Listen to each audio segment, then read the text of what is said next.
welcome everybody. Obviously, as I said, we've got two guests who worked on the Dalton um, films this evening, which is lovely. Paul, obviously, you were on The Living Daylights and License to Kill, Yep. and Alejandro, as I said, was on just License to Kill. So let's start with Paul to begin with. You have your speaking line in The Living Daylights, your famous speaking line when Dalton jumps on top of the Land Rover and you're the SAS guard. So, what your memories of actually filming that particular uh, Well, sequence? of course, I was a stunt coordinator and didn't expect to be playing any parts. I prefer to be organizing rather than playing parts. But we used up most of our stunt people in playing guards or extras, running around and jumping out of the way of different things. So when we got to that bit, uh, John Glenn said, "Paul, you can play this part." I said, "What part?" He said, "You're a guard at the end of the rundown before he jumps on the thing." I said, "Okay, I don't mind." And then he said, "Well, say something as you're supposed to be dead."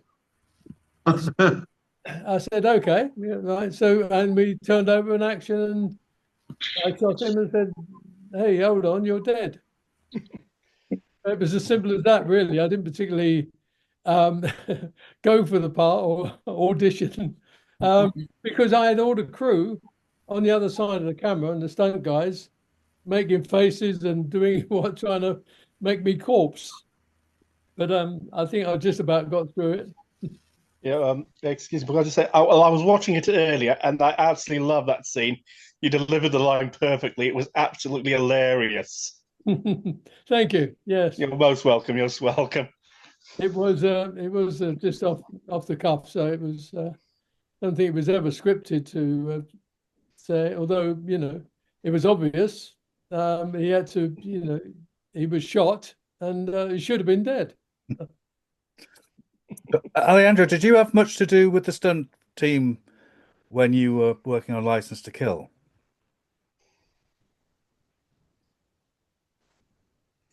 Alejandro? Oh, yes, me. No, but did you have Well, to do with them, the stunt team? it was before we actually started shooting, they gave me a book about this thick with photos of stuntmen. And they said, here, choose your stuntman, or your double, for the action scenes. And I chose one whom I thought looked similar to me. He could have been my sibling. And when we got to Key West, apparently he got in a fight and they broke his jaw. So I never got to meet him. You didn't need one, did you? You did everything yourself. I Well, did everything myself, yeah. I was going to say, But but you weren't really in any kind of stunty parts, were you? Like, There is the bit Mhm. where the plane low comes down and drops all of Yeah, the dust on it. Well, oh yeah, there were yeah, a that's and true. couple also, of when I was watching License to Kill before, Andrew, you're in one of the other scenes that I think is absolutely wonderful when The the cargo delivery. hench chaps are trying to decide whether to get back in the jeep or not when Bond's coming at them with the oil with the tanker truck. Yeah, that's I always think that scene is just so wonderful because it's like you can't decide what to do. Great you timing. know, I have to thank whoever was responsible for taking care of us. My guess it was mainly Barbara Broccoli, because as you know, Cubby didn't come to Mexico. So I met him in Key West, but he didn't come to Mexico. And they All took right, really, all really that. good care of us. And also John Glenn, when I met John Glenn, he said one of his goals was to make sure nobody got hurt. Hmm. And because it's a movie in which more than one person could have gotten hurt. And and the stuntman who was supposed to be my stuntman and had his jaw broken, had it broken in a bar fight, not on the set. so, so we had no casualties during the movie. And the only times that I had to sort of watch for my safety was when the tanker truck chase starts. We are at the Centro Ceremonial Otomí, which is about a 2-hour drive from Mexico City. Oh yeah. And I was sitting in the Jeep's passenger seat. And that Jeep had no doors, you know. Oh. And sometimes it went very fast and it made turns. And I had to hang on to whatever I could so that I would fly out of the Jeep. But really, and yeah, the scene with the Duster plane.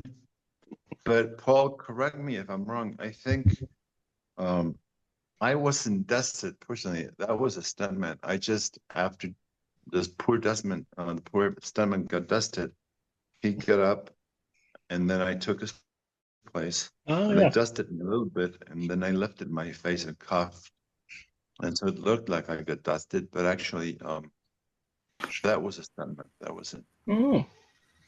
I think they were very, very, very, very careful, and I never felt a danger, and I never felt that I was at risk. And they were very good. Back then, you know, that was probably my 5th movie. And certainly the biggest one I had ever been in. And I've never been in a bigger movie after that. Or maybe I haven't worked for 6 weeks, 16 weeks continuously. Because I was there from day one to the last day. And so back then, I think maybe I didn't fully realize what a very organized production it was. I mean, it worked like clockwork. It was fantastic. And they were very nice and they were very accommodating. So it was a pleasure working on that movie. It didn't feel like work. And all my needs were met whenever I needed something. The answer was always yes. The solution came right away. You know, like when we arrived in Key West, we were all put up in a very nice hotel, but I felt it was I wasn't comfortable in it. And I asked if I could rent a house and move to a house on my own without having to, you know, share the common spaces and the swimming pool and all that. And they said, sure, no problem. And they said, just, you know, find a house, tell us how much it is, and we'll run it for you. And they did. It was called the Pineapple House. And so I had my own little place with my own pool, my own kitchen, my own everything. And they never said no to anything. And what was interesting to me is that I really didn't have any.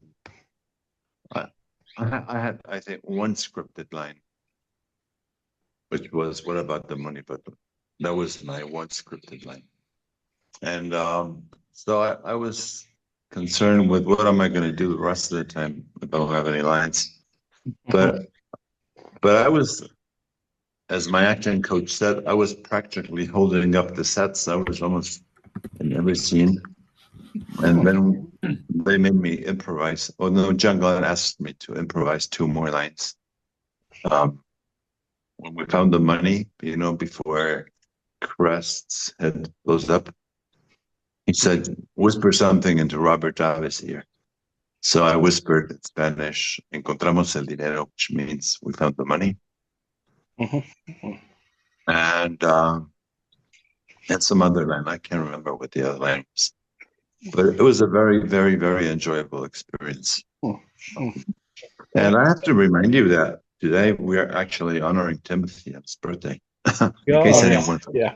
we are Yeah. honoring Well, Timothy Dalton on his you work with birthday. him, you know, you work with him. So, You know the does story. everybody have a drink? Actually, we could raise a glass to Timothy on his Well, I've got my bottle of Lucasade right here 'cause it's been feeling a bit ropey today. Oh, I 79th. don't have any drinks. Okay. I should have brought a drink, but I didn't. I If- didn't My know wife- if you had a drink, Paul. Happy birthday, Timothy! Yeah. Happy birthday, Timothy. Birthday. The margarita. Drinking on. Just to be criminal. Alejandro was saying how accommodating they were to him filming. Are they as accommodating to the stunt team when he's actually on? Yes, yeah, I think they're very respective. They respect our guys, and they have done since the early days, really, because of Bob Simmons and the amount of work he put into and in enhancing every scene that was an action scene. They appreciated that, and they love Bob. And so, you know, it carried on, and they do appreciate what we do. Which is lovely. You know, Barbara is always amenable to anything that we request, and Cubby was. If you wanted something and it was going to cost, Cubby would say to you, look you in the eye and say, "Do you need it?" And you say, "Yeah, I do." You know, it's going to save a morning's shoots if I got it. He said, "Yeah, okay, you got it." And he was that sort of producer. He knew people. He understood people. He was a very people person. So he very lovable, likable. I had some wonderful times with Cubby. He did, in fact, come to Mexico, but the pollution was so bad he had to leave. It was so bad. So Paul, was that when Cubby's health started to suffer? Because he died in 1996. Cubby did, remember correctly. Sorry, what was the question? Is that when Cubby's health was suffering a bit? Yes, it was. Yeah, Ah. he he's got worse and worse. It was anemia. What it? Yeah. So, but he was a lovely man, and Barbara, you know, as you were saying, it was like they looked after the cast. Barbara looked after the girls and the guys, really. But Cubby made sure that everybody was happy on the set, and that's all. And working with Roger, of course, everybody was. Oh yeah.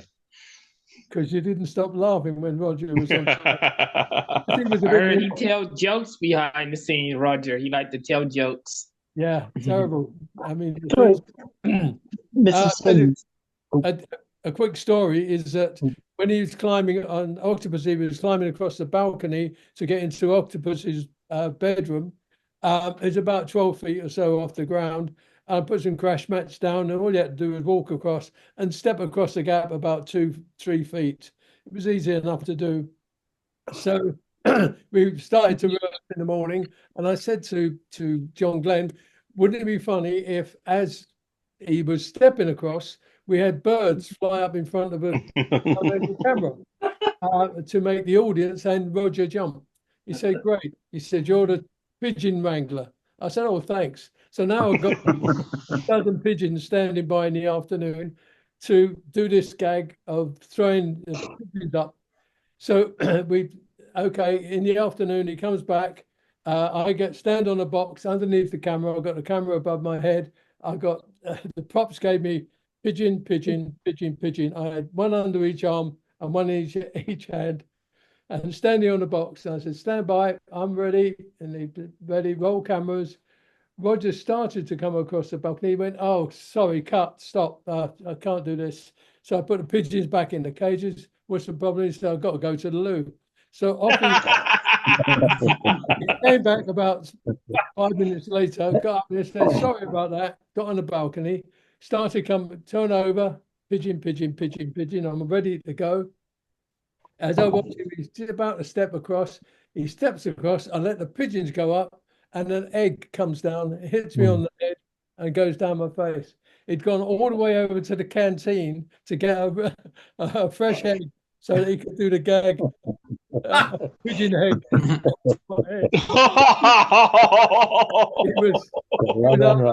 He loved it. It was like really funny for the crew.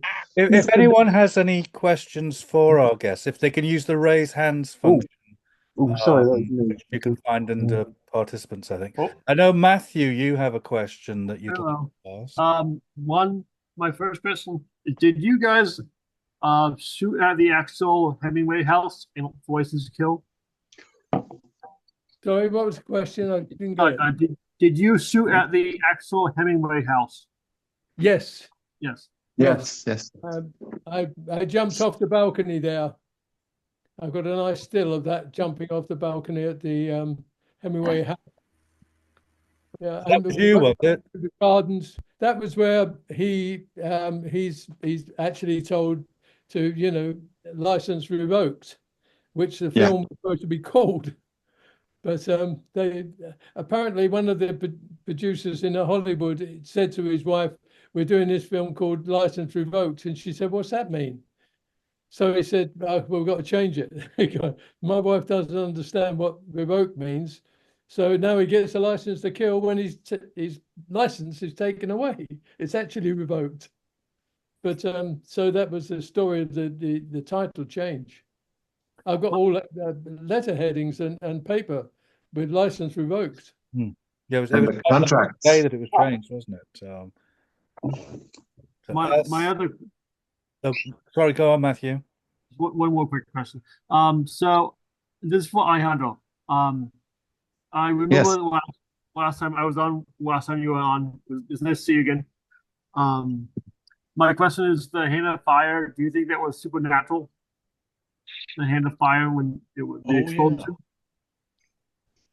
Okay, can you repeat the question?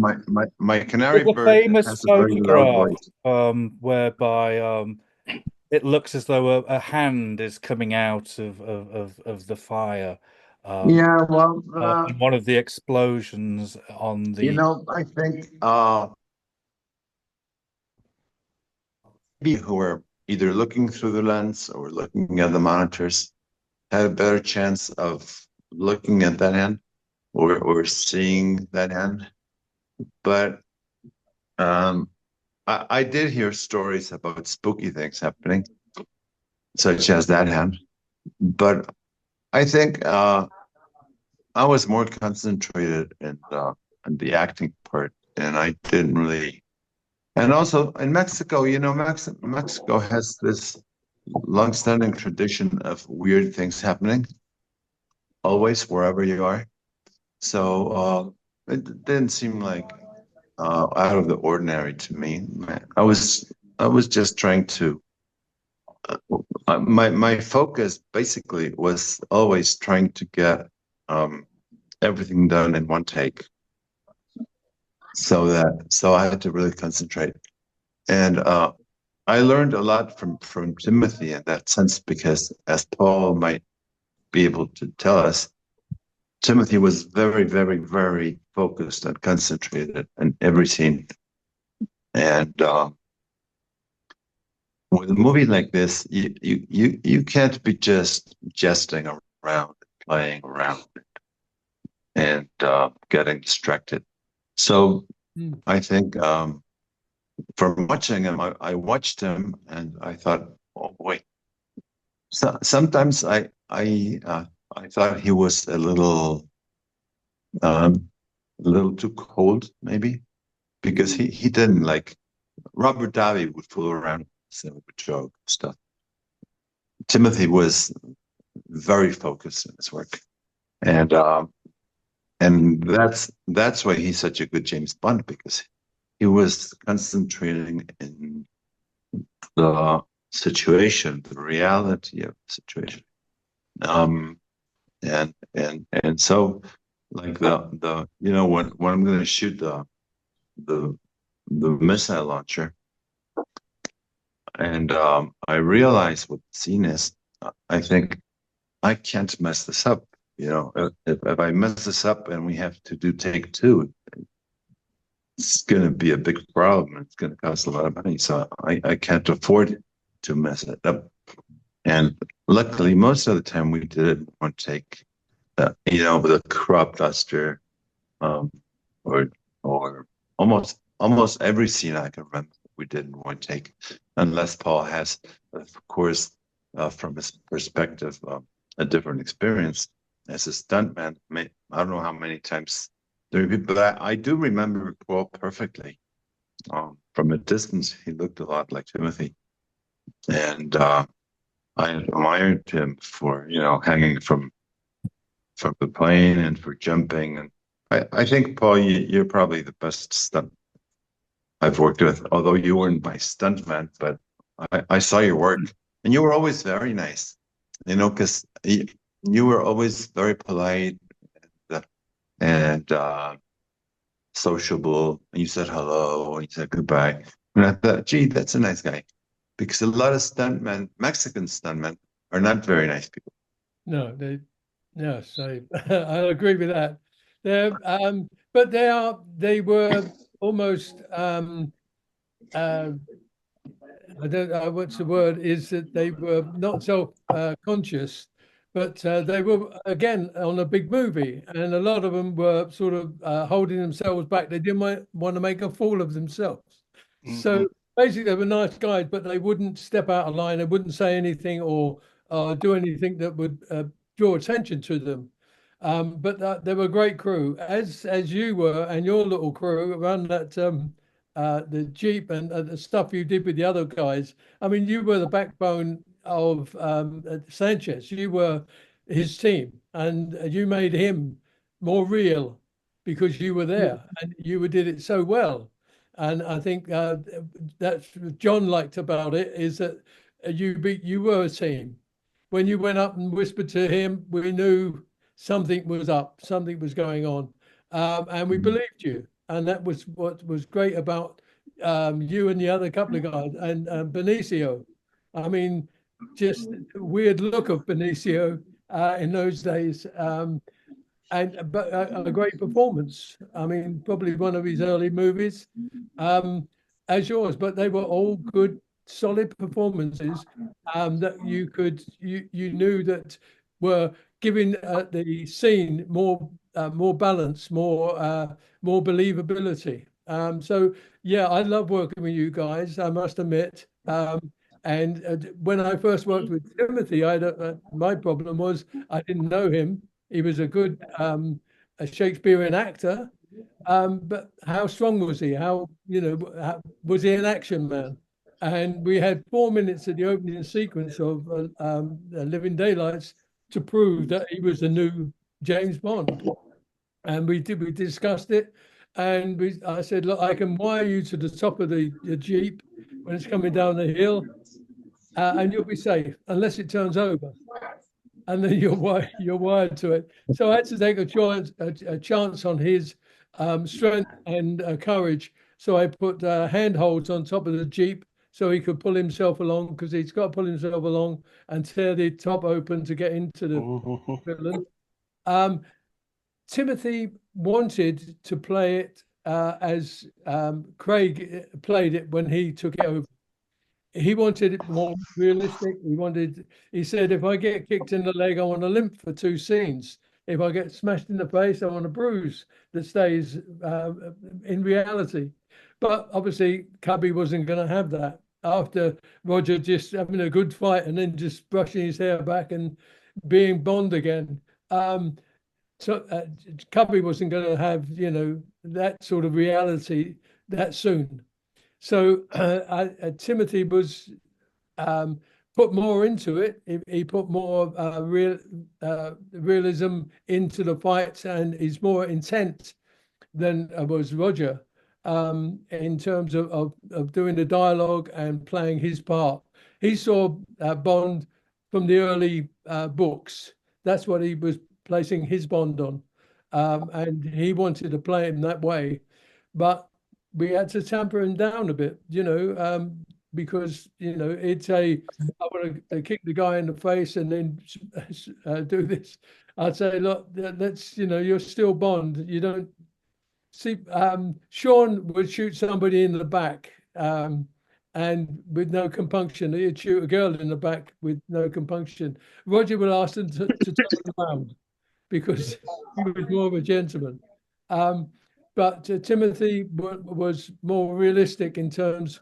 We were starting to have to deal with Born Identity, which was the other franchise that was coming up, which was really vicious and more brutality in it. So yeah, Timothy was a much better actor than I think people take him for. I mean, as a Bond, I think he was a good Bond. The scripts were good. I loved License to Kill because it was based on a real, a realistic. It wasn't a madman taking over the world. It was a really good drug story, and you guys made it work. It was a story that I could believe, and I really enjoyed working on it. But just to get back to the hand, I've got a photograph of that hand coming out of the fire, the flame. No one saw it on the day, but when the salesman printed it up, you can see this hand coming out of the on that bend. And they said on the bend, getting back to the spooky bit, is on the bend that it actually tanker came down and hit the other tanker, and they both blew up. On that bend that we shot it, apparently about 6 nuns went over the edge in a minibus and got killed. So who knew? Who knows? 6 nuns? Yeah, apparently. I mean, that was the story of that. Holy Mother of God, Jesus. So yeah, wow. But if you see the photo, I'll have to get it out and let's I'll try and get a copy of it and to show people shortly. James, you've got your hand up to ask a question. Yeah, thank you. I mean, my question's almost kind of been answered when you were both saying about what it was like working with Timothy Dalton. But well, if you want to, elaborate on that some more, that's fine. But my question was going to be really, what were the highs and lows for you working and being part of the Bond series? Sorry, say again. So what are the highs and lows of being in the Bond series? What have been your favorite parts and your least favorite parts? Are you asking me? Whoever wants to go first. Paul, yeah, feel free. The highs are the fact of working with Cubby and Barbara. They were great producers. And every time you went on location with them, you felt part of the family. And that was the high of working on a Bond, is that you felt part of the team. They were all efficient. Everybody knew their job. They were respected for what they did. So yes, they're the highs. I mean, having a good script, having good actors to work with, looking after them, making sure they're safe, but still putting the effort into the action and getting exciting action. That's what we want. So yes, the lows are, it's long hours. You're fighting your budget all the time. You have a budget and you have to try to keep to it. So I have a team of maybe 20, 30 guys. I've got to work out how I'm going to pay them, how long they're going to be on location, what how much the per diems are going to cost. So I have to juggle the action with the practicalities of having a budget. For they don't give you a lot of money on the Bonds as much as you would think they do. They are tight budgets. Alejandro? I have found the photo that that people were asking about. That's the hand, yeah. It of the hand of fire. That's the famous hand. Yeah, that really looks like a hand. And if you pan up a little, you'll see almost a skeletal face. Unfortunately, that's in what I could quickly find when I was Googling it, but yeah. It was really weird. I mean, to see it after, we didn't see it at the time. It was too fast. Yeah.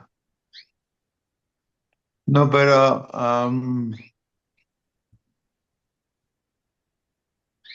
Do you yeah. know which explosion that was? Was that the tanker itself with Dalton and Davy, or was No, that the one on the road? it was the one that was Dalton was chasing, and no, it was coming on the lower road, and Dalton had spun his one round, and it was facing backwards over the cliff, and he hits the thing and lets it go, and times it so it goes down and hits the other tanker on that bend. Okay, so that's the one with the pan. Okay. Yeah, the two tankers blew up.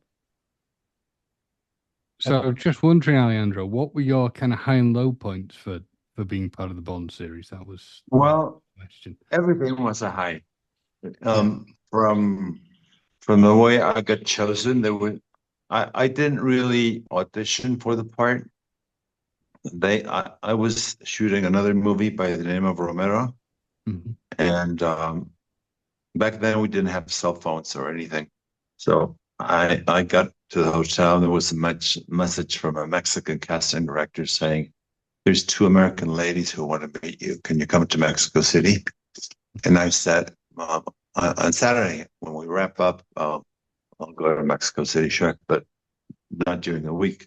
So come Saturday, I came to Mexico City, and I met Barbara Broccoli and Jane Jenkins, who was the casting director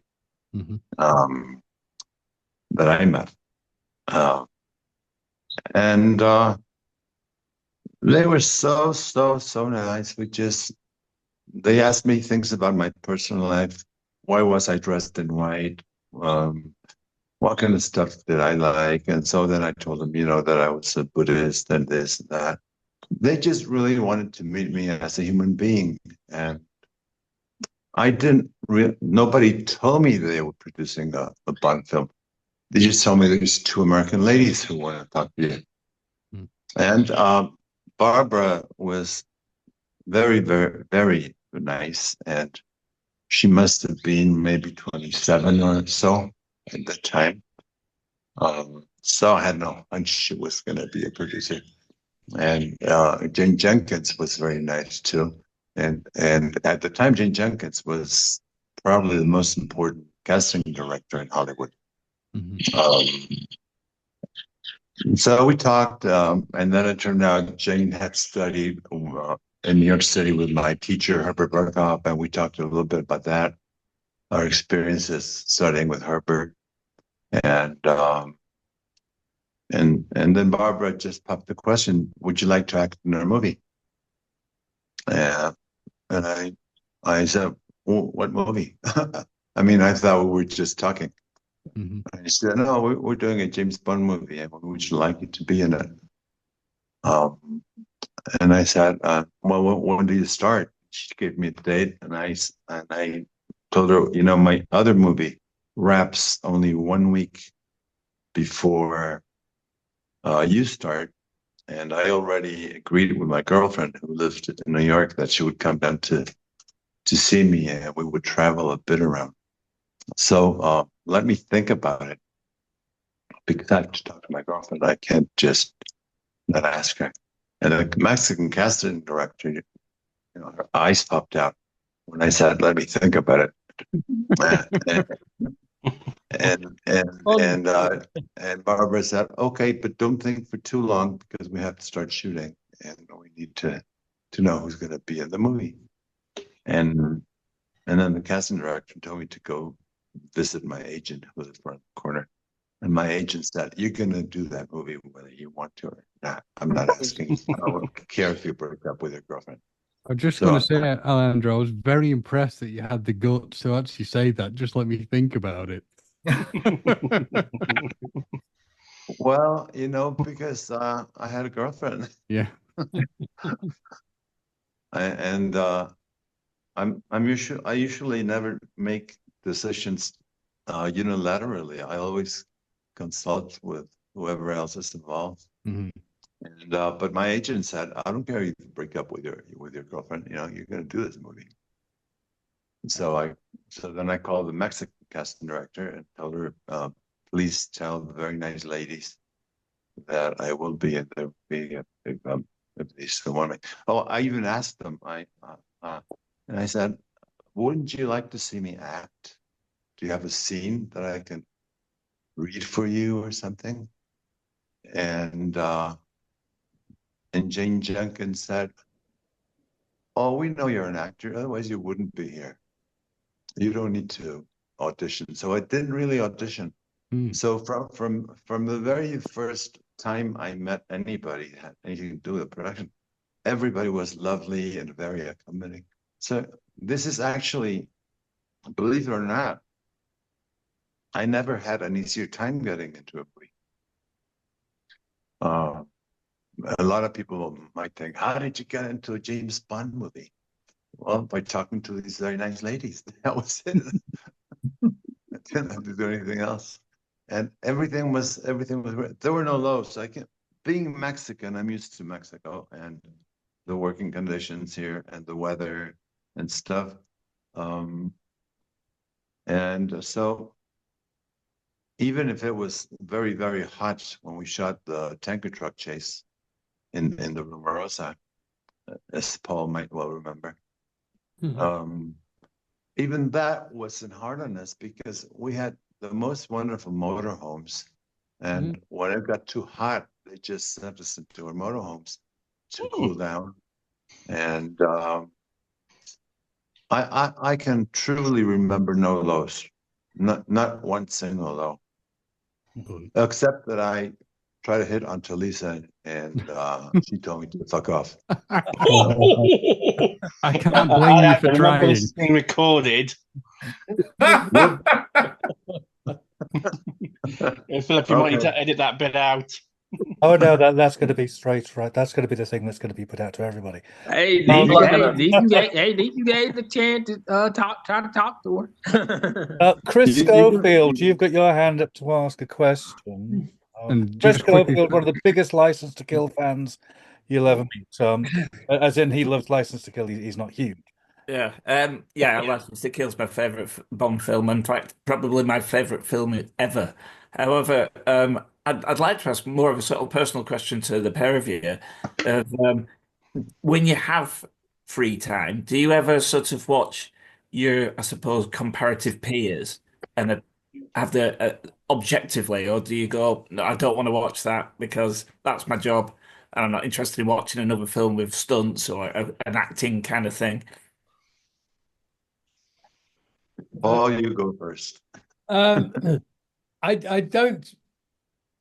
don't go over and over the films that I've shot. I am interested in what other people are shooting, and I've just finished on Tom Cruise's film, Judy, and the technique of filming and the cameras they use, and so I love being on a set and watching the new modern age.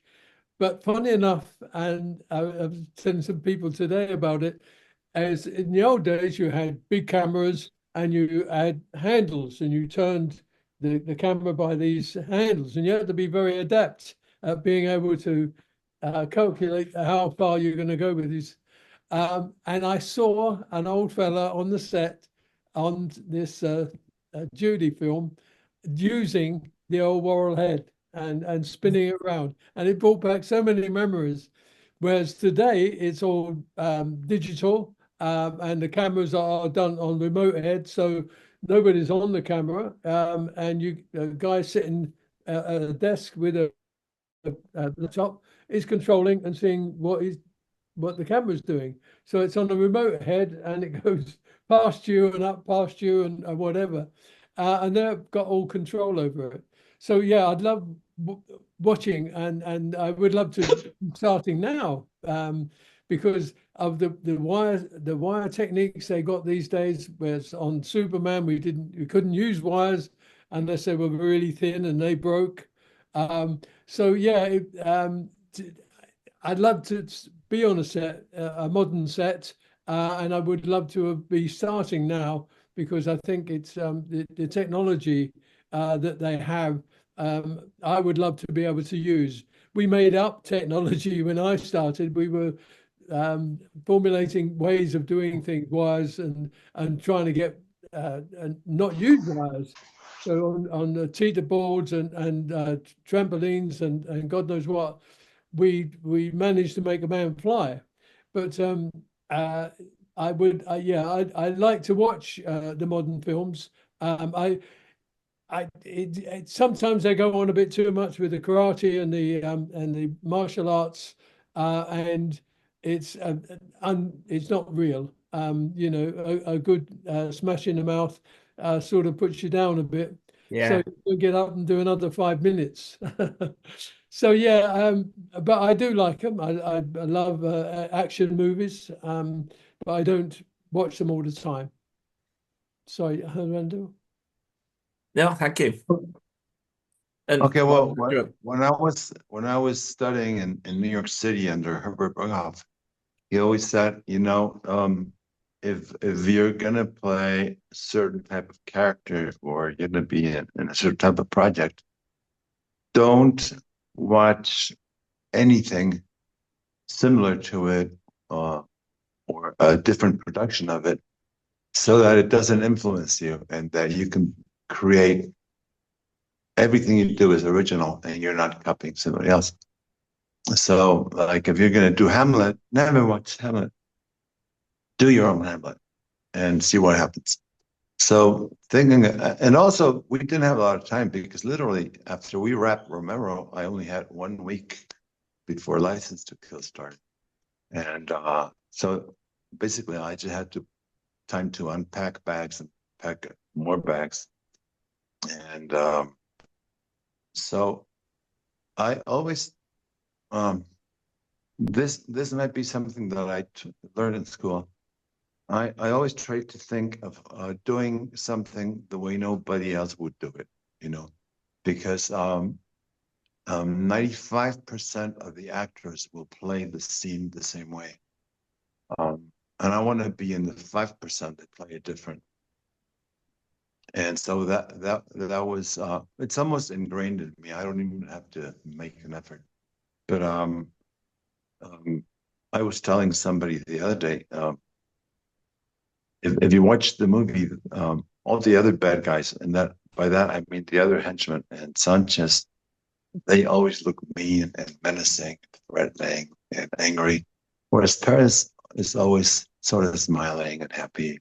And no, Perez doesn't know he's a bad guy. So he's not a bad guy. That just happens to be his job. But I do before I play any scene, any project, I think, okay, how many ways of playing this scene are there? Okay, and I will go for the one nobody's expecting. And sometimes it works, and sometimes the directors will say, "Cut, no, we don't want that. We want something more conventional." And then, you know, but John Glenn never cut and made me repeat a scene because he didn't like the way I played it. You know, he always had action and cut, and that was it. Now, on the other hand, I have a question for you because you seem to be a James Bond expert. And this is for everybody else. When License to Kill came out, apparently it was not well received by the audiences because it was seen as too violent or to this or to that, and Timothy's portrayal of James Bond seemed too realistic. And so, as a James Bond film, it was not considered a wonderful James Bond film. But what if it were not a James Bond film? What if we had the same cast? We also had Timothy Dalton and Robert Davi and everybody else. The supporting cast was wonderful. But we did not think of it as a James Bond film, and we just thought of it as an action film. It could also be called License to Kill, except it wouldn't be a Bond film. It would be a great film. People wouldn't say, "Oh, that's a bad Bond film. That's not my favorite Bond film." No, people would say, "Hey, that's actually a really good film. There's really good actors in it." and I think the supporting cast was amazing. So after that, if you compare it to Tarantino films or other directors or some of the Korean films that are coming out now, actually, License to Kill is not such a violent film. Sure, Sanchez gets burnt to a crisp, but we've seen worse.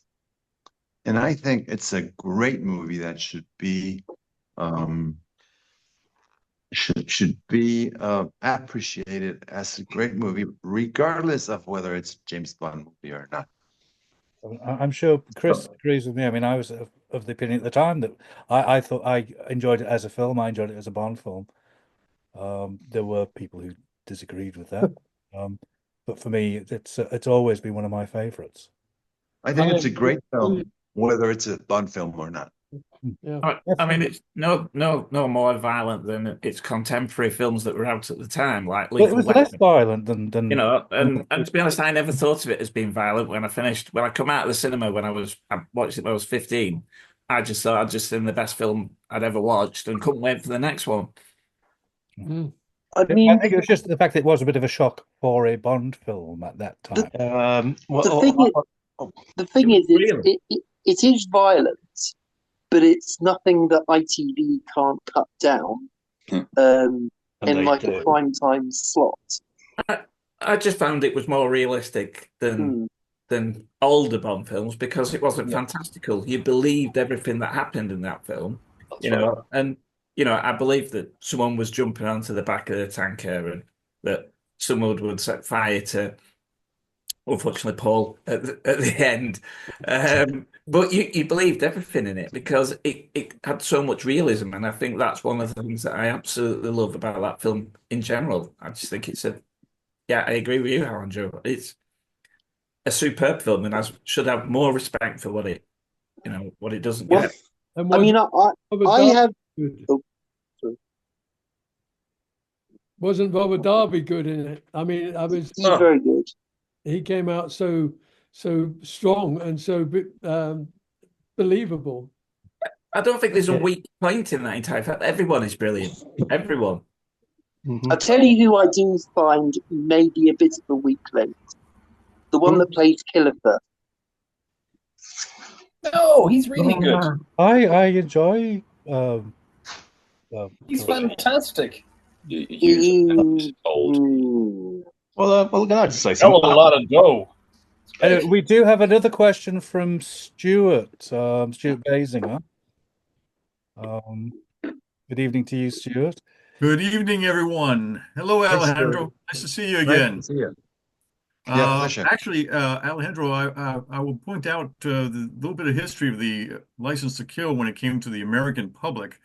1989 was a summer of action films wall to wall. We had Batman, we had Indiana Jones, we had Star Trek, we had Lethal Weapon 2, we had there was something else in there, I'm sure. But when License to Kill came out, the novelty of a new Bond had already worn off, and I think people were pretty much just exhausted from action films by the time that came out. Personally, my own feeling about the movie is that it's one of the better ones next to On Her Majesty's Secret Service. In fact, it suffers the same type of fate that did because it was a new Bond, second time around, of course, but not a favorable one compared to Roger Moore because people still compared, they think of Roger Moore as Bond. And there's the struggle there on that part. But the movie, I feel, even though it's been almost 40 years, I think it's going to be as popular as On Her Majesty's Secret Service eventually down the line. That it's going to become like the prime example of what started the Daniel Craig genre. And so I'm like thinking, to me, it's a great movie. Everyone in it does a great job. I know Killiford is not a bad actor. I can't think of the name of the actor right now, but everyone. When I watched the movie not too long ago with my wife, and we were looking at it. In fact, we were laughing at your scene with the Stinger missile because you practically do kind of like a comical moment of like, do I jump back into the Jeep or do I run away? You know, because there's a moment there that you do that and it's just perfectly timed and you run back off the side, which brings me to my question for you is that when that tanker crushes the Jeep, now of course it's not a real Jeep because if you know what Jeeps are made of, they're pretty strong. What was that made of? Was it like it's like a, aluminum or something, or some kind of collapsible aluminum? It just seems to me that it flattens too well. It was a Jeep with no engine. There was nothing inside. It was just a shell. So it was an actual Jeep shell. Yeah, just a shell with basically no seats, nothing in it. So it was easy to flatten. Oh wow. See, when you're American.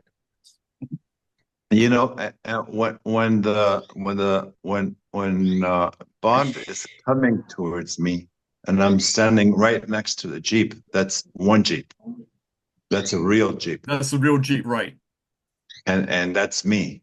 Then you have the stunt Jeep.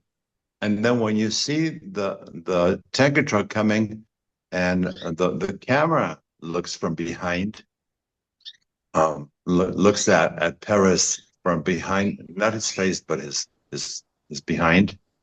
That's a different Jeep.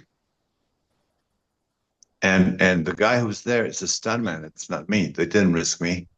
They had somebody else play me. Same wardrobe, but they really made sure that none of the principal actors got hurt. So I think the editors did a great job as well because you can never tell when it's the real actor or the stuntman, and that's how the Jeep got flattened. It was two different Jeeps. It wasn't the same Jeep. Like the tanker trucks, there were like I don't know, like 1 million tanker trucks, one for every different thing, and so whenever they needed the tanker truck to do like the wheelie, when it does a wheelie and goes past the fire, that's a different tanker truck than the one that Timothy is driving.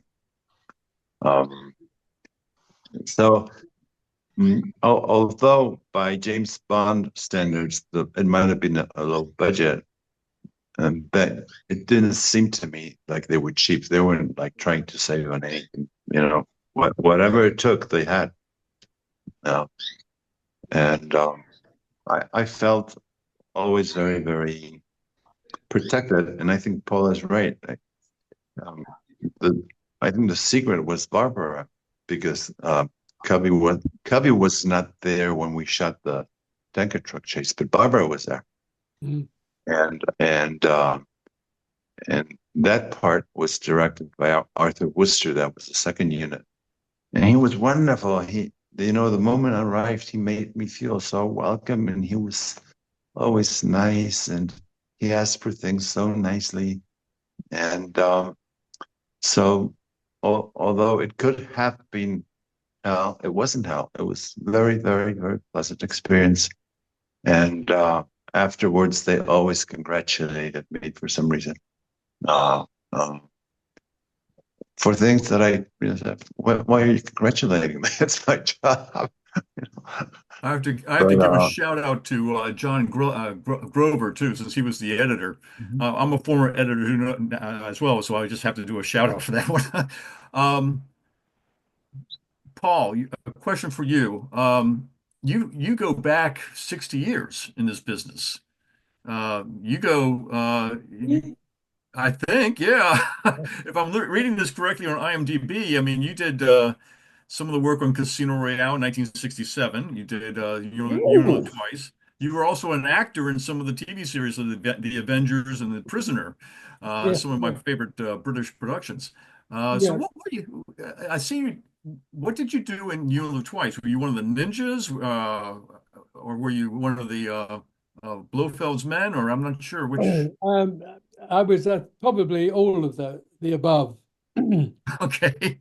You get to play goodies and baddies. You just put on a different color uniform and you get blown up over there and you shoot somebody up there and then it's you that's being shot and falling down. So yeah, you play everybody, and I've shot myself many times. Now, Live and Let Die, you're in that too. What did you do in that one? No, I wasn't in Live and Let Die. No, Oh, okay, they've got you wrong on IMDb then. Yes, they've got it wrong, and I tried to take it down, but it's I don't know how to. They don't take it down. So yeah, I started in the business in the early 60s. So I was a fashion model in 1962, and then I started doing TV in 63, 64, on The Saint and on The Avengers, and I danced with Charlie Chaplin in 66 on. I sang, yeah, that was on Contestant from Hong Kong. Hong Kong, and I sang with the Beatles on Help. The Help. So yeah, I've been around a long time. Now, on Moonraker, were you one of the astronauts hanging from wires in the 007 stage? Yes, I played both. Coming out of the shuttle, I get a close up being shot, and I was the first one out of the villains to come out and shoot myself. So you're not one of the ones that passed out for being hanging on the wire. No, it was okay, but it was so painful. I can't tell you. You're hanging on wires on 007 stage. The whole stage was velvet, black velvet, all the way around the whole stage as space, and there we're hanging on wires, and we've got astronauts suit on, plus we got the real live laser packs on our backs. So all the weight you're wearing wires that go on, the straps that go under your crutch. Now all that weight goes onto your legs and stops the blood going to your head. And a couple of the guys actually just passed out and had to lower them down and get somebody else up. And so yeah, it was painful. Well, I tell you, the truth is that listening to your story about that, as well as other stories behind the scenes, I love these types of stories because I'm always interested in the history of the making of the movie. I have a whole new positive perspective on Moonraker, especially with all the work that went into that, and that's of course License to Kill too. So I just want to thank you both for coming here today and taking the time to answer some of our questions, because it's a great moment for me, at least, to meet some people that are alumni of the series. Well, it's our pleasure, I'm sure. It's we love talking about our industry. We're lucky to be done what we've done. I'm writing my book at the moment, and I've got up to 1996, and I've got two books ready. So I'm just putting the first book together, and then I've got another 30 years to go. But all the stories are there from the beginning for mine, but I don't have a title. So if you guys can come up with a title, at the moment, a working title is Heroes and Villains, because I played both. So if you let me know what you think is the title of my book, A Lifetime in Stunts could be. Yeah, mate, you're dead. You took the words right out of my mouth, Phil. Who was that guy? I don't know. Paul, did you ever break any bones or get hurt? On Return of the Jedi, I was fighting with Billy D. Williams on the skiff. I was a skiff pilot, and I'm on the barge as well. I'm playing a guy on the barge firing down at the skiff, and I fire down and blow myself up, and the explosion went off, and the two of us.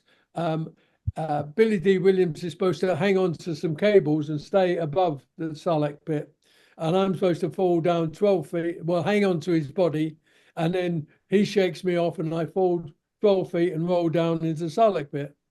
What actually happened is the explosion went off, a cable that he was on came away from his harness. He tried to grab the cable, and everything went in slow motion. And I got him from behind. I saw his hand go up and he grabbed the cable, and there was a little bit of metal on the end of the cable, and it went through his hand and the blood went ding, in slow motion. And I went flying, going back. Now we're falling back, and I thought this shouldn't have happened. Now, instead of me just falling down 12 feet and rolling, I've got him on top of me, and I'm going down about 18 feet. So the first thing that touched on the Sarlacc pit was scaffolding, like a cone scaffolding, plywood all the way around it. Then they had 4 inches of foam on it, and then they put all sand on top of that. But as soon as my foot hit the foam, it held it, and then his weight of his body broke my leg, and I was tumbling into the Sarlacc pit, and I thought, oh shit, I've broken my leg. And I thought, if I can see my toes and they're pointing upwards, it's only one bone. If it's the other way, Ooh, 2 bones, that's bad. And as I was going into the Sarlacc pit, I pushed him off, put my feet up, and he was facing upwards. And I thought, oh, thank God for that. It's one bone. And I fell into the Sarlacc pit. So yeah, I broke my leg on that. Oh yeah, I'll wear the middle. Yeah. Sorry? Oh yeah. All right. See you later, guys. See you later. Have a good one. Who's having a conversation? Someone, yes. And the other one was on what would it have been on? On Superman. The wires broke and I fell on my head and broke my cheekbone. Oh. Yeah. But they're the only 2 big ones I've had in 60 odd years. Well, it's not too bad. You're still here. Is Owen still with us? Yes, he's still. Hello. I remember there was we were somewhere on location once, and there was this Timothy wasn't such a big star, so people didn't really know who Timothy Dalton was. But there was this lady, and she saw you, and she thought you were gorgeous. She thought you were James Bond. She thought, boy, no wonder he got the part. He's so handsome, because you were very handsome. I was. And I told her, no, that's not James Bond. That's a stuntman. James Bond is the ugly guy on the other side. Yeah. Getting some photos out.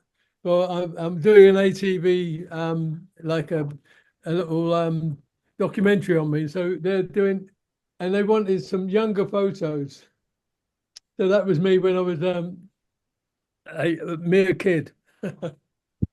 So yeah, I was lucky to be around. I was the right height for most, sort of heroes. So and I was dark, and I got lucky enough to get some good jobs. But that tall, dark, and handsome. You don't still have that lady's number, do you? Unfortunately, sorry, she passed away already. Owen, what's your question? Hello, yes. So, Paul, you mentioned the Beatles. I'm doing a John Lennon Bed in Peace. Right. All right. My question is, one thing about License is the advancement of the women characters. 10 years earlier, we had Roger Moore, who his Bond would just pounce on women, whereas in this case, both women initiate their relationship with Bond. A huge step forward for women's liberation in terms of the Bond series, because if in real life that tends to be the way, it's women who tend to make the move, not men. Do you think there's a case to be made this is the first film that Barbara Broccoli had a strong creative development for in terms of characterization? I think she has a great influence on the Bonds anyway. Cubby had set out what he wanted as Bond, and she always sort of went into that sort of profile of Bond and his relationships. At that time, when Timothy took over, there was a new cult of you couldn't be a misogynist. You couldn't do what Sean did in terms of women. So yeah, we had a different era in terms of relationships between men and women on screen, and so Timothy only had one woman on the first, in the first one with like what was it? Minimum Double. Living Daylights, yeah. Yes. So yeah, it influenced our shooting and the way films were scripted. They had to be very aware of, Me Too, and so you couldn't get away with too much. And the Bond, I think, fell into that niche as well, and they had to comply with what was acceptable at that time. So Barbara, sort of, and she always was always looking after the girls. You couldn't do any if she felt any of the girls were getting taken advantage of. She would step in. She would say, "Hold on," And I did a lot of the title sequences of the nude girls and doing the somersaults and everything, all the nude girls with Morris Binder. So yeah, we were very aware that we had to be very careful of how we used their silhouettes or their bodies, really. But Paul, Barbara also took good care of the boys. There was an incident that I've never told it publicly. When we were in Mexicali, I was staying at a hotel. Well, we were all in the same hotel. Mexicali is a shit town, really. So, but they put us in the best hotel they could find. And one night, there's banging on my door, and these teenagers are banging on the door. I'm like, "Hello?" And they go, "Oh, Mr. Bracho, open the door, open the door." And I'm like, "Who are you?" And they said, "Oh, we want to meet you because you're in the James Bond movie." I'm like, "I've never heard of you. What are you talking about?" So of course I didn't open the door. I didn't let them in. But the next day, I told Barbara I would like to move out of the hotel because I feel that people shouldn't be knocking on my door for any reason if they don't belong to the production company. And at the time, my sister was living in Mexicali because she was working there, and I asked, "Can I move in with my sister? Is that okay?" And they say, "Sure." So I moved. The other day, I said, she's like, "What's the difference between?" And I said, "Well, sixth form, you're going in." I moved out of the hotel, moved into my sister's house, and so they just picked me up and dropped me off at my sister's house. So she also took care of the boys, not just the girls. Dan Krieger, you've got a question. Yeah, so I was hoping to ask both of our guests, but thank you very much. It's nice to see you again, Alejandro. So my first question is just it's quite tangential. What I think is the American trailer. I watched a trailer for License to Kill the other day, and it gives away so much, and it shows so much of the final action scene. I just wondered if you have any memories of seeing that, or you spoke to anyone who feels that too much was given away by the trailer. Well, I think I haven't seen too many trailers, so there must be several versions. But the one or two that I've seen, they seem to not give too much importance to what happened in Key West, and they concentrate more on what happened in Mexico. And they use some of the explosions and stuff. But one thing that I want to mention, I don't know if it has to do with the trailer or not, is that maybe Paul can shed some light on this. I honestly believe Roger Moore would not have survived the shooting of License to Kill. He would have probably had to be replaced, or he would have died, or something would have happened to him. And Sean Connery or Roger Moore, would not have survived the conditions that we were working under in the tanker truck chase, which is, I think, when I saw the trailer, one of the aspects of the film that they gave most importance to the tanker truck chase. And I believe there was some sort of voting the other day. It was voted probably the most important car chase in film history because of how difficult it was to shoot. And but everybody was great. All these French drivers were wonderful.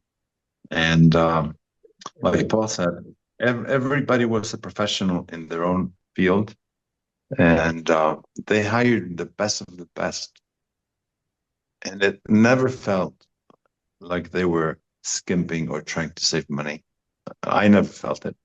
I always thought whatever it took to make it, they did. And I realized by shooting in Mexico, they brought the budget down. If they had shot it anywhere else, it would have been more expensive. But it's out of all the projects I've done, from an acting point of view, Romero I liked a lot. But as a production thing, I think it's a masterpiece. And I think the audience, you guys are all sort of licensed to kill fans. But I think the general audience needs to see it not just as a Bond film, but as a great action film. Yeah, thank you. And a couple of things to Paul. I was saying I think the American trailer I saw the other day, and it shows a heck of a lot of what happens in the stunts in the film and a lot of the final action sequence with the trucks. Do you remember anything about people feeling that there was too much shown in the trailer? Not really. We don't get an Oscar, but every trailer you would see to sell a film is action. Yeah. You don't say, "Yes, darling, you got beautiful eyes." You see somebody being blown up or whatever. That's they're selling a movie on stunts, and yet we don't get recognized. I think in general terms, we're accepted these days. It's getting better and better. But what was your main question? Well, the question was, do you have any memory of people feeling that the trailer gave too much away? No, I don't think so. I mean, from our point of view, it's up there, and we're being seen as stunts. It's an action thing, so we don't mind so much as long as people go and see the movie and they get good box office and they do another one. That's our main thing. But yes, it's good to see a bit of action on it, but you don't want to see too much. I mean, my burn went on for 30 seconds. In the film, it's on for probably 5 or 6 seconds at most. And there are some cuts on it apparently that it shows me falling over, getting up, and going alongside the tanker. So a 30-second burn is heavy. You don't want to be any longer than that, because then your costume and your fire equipment you're wearing gets really sort of burnt up. So yeah, 30 seconds is long enough. But obviously they're not going to show 30 seconds of somebody burning. But I expected it to get maybe sort of 15 or 20 seconds out of it. Yeah, I mean, in terms of you're selling a movie on your trailer, and you show your stars and you show your action, even if it's a love story on at sea, you'll see the boat going up and down or whatever, just to actually show a bit of action. Nobody wants to just see two talking heads. Yeah. But if I can just come in there, I mean, Dan, I think this thing about spoilers is a fairly recent phenomenon, and the trailers back in the day, like for the Spy Who Loved Me, for example, it showed the Lotus turning into into the submarine, and it showed Bond skiing off Mount Asgard and the parachute opening. But that was what would draw people in. They'd go, "Oh wow, this is amazing!" This thing about we don't want to see spoilers now. That's it. As I said, it's a fairly recent thing, and it's in some ways it's counterproductive in terms of selling a film. You want to see the things that or Yes. a hint of the thing. Yeah, it's gone through cycles. But before my final quick question to Paul, I'd suggest Crash Bang Wallop as a potential title for the book. What a picture! What a fact. Yeah. But I just wanted to ask, in The Prisoner, if you were only in The Girl Who Was Death, and what it was like working on that with Patrick McGowan. I had drinks with Patrick McGowan in the pub opposite the Elstree Studios. We used to go in there after doing the Avengers or the Saints or whatever, and Patrick would be in there. And I worked on The Prisoner, and I was worked on the Danger Man early on. So on the Prisoner, but he had black moods. I mean, I remember in one night we were having a drink in the bar at the Red Lion, and suddenly he's sitting on a seat and he's glaring at the locals. And I think, there's going to be a fight in a minute. He just had black moods that you couldn't get through to him on. So on Christmas Eve, I've written it in the book. On Christmas Eve, we're doing The Prisoner. And I'm a Napoleon soldier. We've done a bit of fighting and whatever. Now we're all lined up and we're doing the scene with the Welsh actor Griffiths. And while we're lining up and doing it, Patrick is sitting on his chair by the camera, writing the script. He's writing it as we're doing it, and he's handed pages to Dave Tomlin, the first assistant, to give to the actors and whatever. And normally on Christmas Eve, 12 o'clock, 12:30, you break for lunch, and that's it. The afternoon, everyone goes out to the pub and you'll celebrate Christmas Eve. But no, we said back after lunch. It's unusual. So we come back after lunch thinking that we'll finish that particular scene and that's it. No. 5:30, we're still there on Christmas Eve with McGowan screaming at the camera crew, turn over, and he's still writing. And in the end, Dave Tomlin realized that he'd snapped, he'd gone. And he said, that's it, fellas. Thanks a lot. Merry Christmas. That's a wrap. And that was Patrick. He would get into those moods and there was no stopping him. But we had to finish. We finished at 5:30 on Christmas Eve, which is very unusual. Thank you, Graham. You've got your hand up to ask a question as well. Where are you, Graham? There you are. I'm right here. Yeah.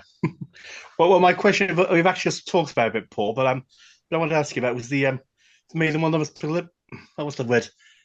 Prolific scenes and License to Kill. I think really makes the film at the end because of the vengeance storyline element of it is the scene where James pulls out the cigarette lighter and turns it on and engulfs Sanchez, and that was you playing him. And I just wanted to ask about the process of filming that, how it was done a bit, if I may. The post?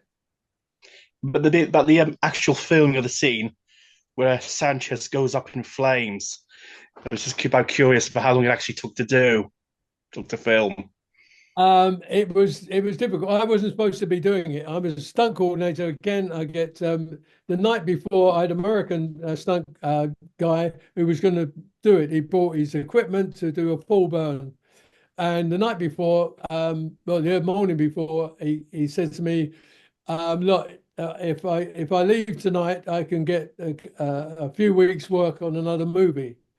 And being a stuntman, that's all you want to do is work. He's got 2 days with me, or he's got 3 weeks, pardon me, on another movie. So I said, yeah, okay, you go and I'll do it. Now, I don't know whether he just didn't fancy doing a full burn or whether he did actually have another job. But I let him go, and so I did it myself. So I got his equipment. His gloves weren't very good, but I put you put Zel gel underneath on a sort of long johns you put on, soaked in ice cold Zel gel, and then you put your fire suit on, and then your costume on top of that. And what he had was 3 minutes of air, a little bottle of 3 minutes of air you put onto your waist, and then you have a tube coming up under the costume into your mouth, and then you breathe in through that, and you blow out the side of your mouth. So we was set to do it, but I had 3 minutes, and I figured that by the time I put the costume on and they put the mask on, I'm going on air. So I'm on air, and I figured by the time they mess around, it's going to be a minute. I can get out of the trailer and get onto the set. On the set, the costume's and the wig's going on the top. I figured it's going to be 2 minutes. So I've got a minute of air left, I think. So as long as I turn over, I'll have a 30-second burn, and they can come in and put me out, and that'd be the 3 minutes. As it happened, by the time I got on the set, it was 2 minutes, and I was on there, and they said, "Okay, turn over. Hold on, there's a problem with the camera." So all I can see is a little crack in the glass in one of the glass eye things. And I'm looking out and I'm going, oh, go out, because I'm, and they said, okay, we're ready. And I went out of air, and I was like, don't panic, just blow out. And I blew out, and they set him alight, and I would woof, the whole lot went up, and all I could see was red. You can't see what it is, it's just flame. And I was out of air. So I had to fall over onto my knees, get up. I rehearsed it all. Fall onto my knees, get up, fill the tanker, go alongside the tanker, and then I had a row of rocks on the floor that I could feel with my feet, and they had a flame bar. So that as soon as I fall over it, they bring the flame bar up, and it's like the whole thing's gone up. And I just about, I was out of air, and I went along. Felt the rocks, fell over, and boom, up the whole lot went, and then they said cut. And when you're doing a fire job, no matter where you are, what you do, if you start burning, when you've had enough, you don't run, you don't scream to people put you out or whatever. You just fall on the floor and put your arms straight out, and you wait there until somebody puts you out, because you can't run, you can't get away from fire if it's on you. And they come in and they put CO2 and woof, put you out, and they took my mask off, and now I could breathe. But it was a hell of a 3 minutes. But obviously, you got very hot during that sequence. I mean, but how hot was the weather? It got beforehand. I think when I fell over and got up, I think the heat got underneath my mask. And I think it must have been condensation, because I was scorched just under my chin. And where I was making out to pick up, to put myself out, I'm picking up gel on my flaming gel on my hands. And I just had a little blister there. And then when I fell over the pipe, my foot had stayed on the pipe, and it was flame coming and burnt my foot a little. But I got up, and they took the mask off. I was able to breathe and everything, and they were shaking my hands. Dear Arthur Worcester, the second year director, oh, it was a great shot, great shot. That's when I was burning. The heat transference through the costume got hotter and hotter, and I was like, at that point, I could feel the heat. But up until then, it was only bits of I could feel the heat, and suddenly it got through to me. Well, I am obviously it dissipated very quickly. I mean, I imagine obviously being in Mexico, it was quite hot already. So the last thing you would really want would to be someone to come along and set fire to you. But Yeah, it was 110 in the desert, and then they set fire to me. Well, you stunt guys are a different breed. Is all I can say, and I feel you guys don't always get the credit you deserve because you help bring so many iconic scenes to life. And I, for one, are grateful for your work. It's like I was watching License to Kill earlier today to be ready for this. So I thought it'd definitely be part of Phil's quiz, and then it is you guys help bring such iconic scenes to life. Thank you. Yeah, and it's our pleasure to do so. You know, if you can add something to the movie, like as an actor, you do your bit. As a stunt guy, as a coordinator or second unit director, I try to come up with something different and add something to the movie. So on Robin Hood, Prince of Thieves, I had the Maid Marian 30 feet up in the air in the treasure chest in the trees.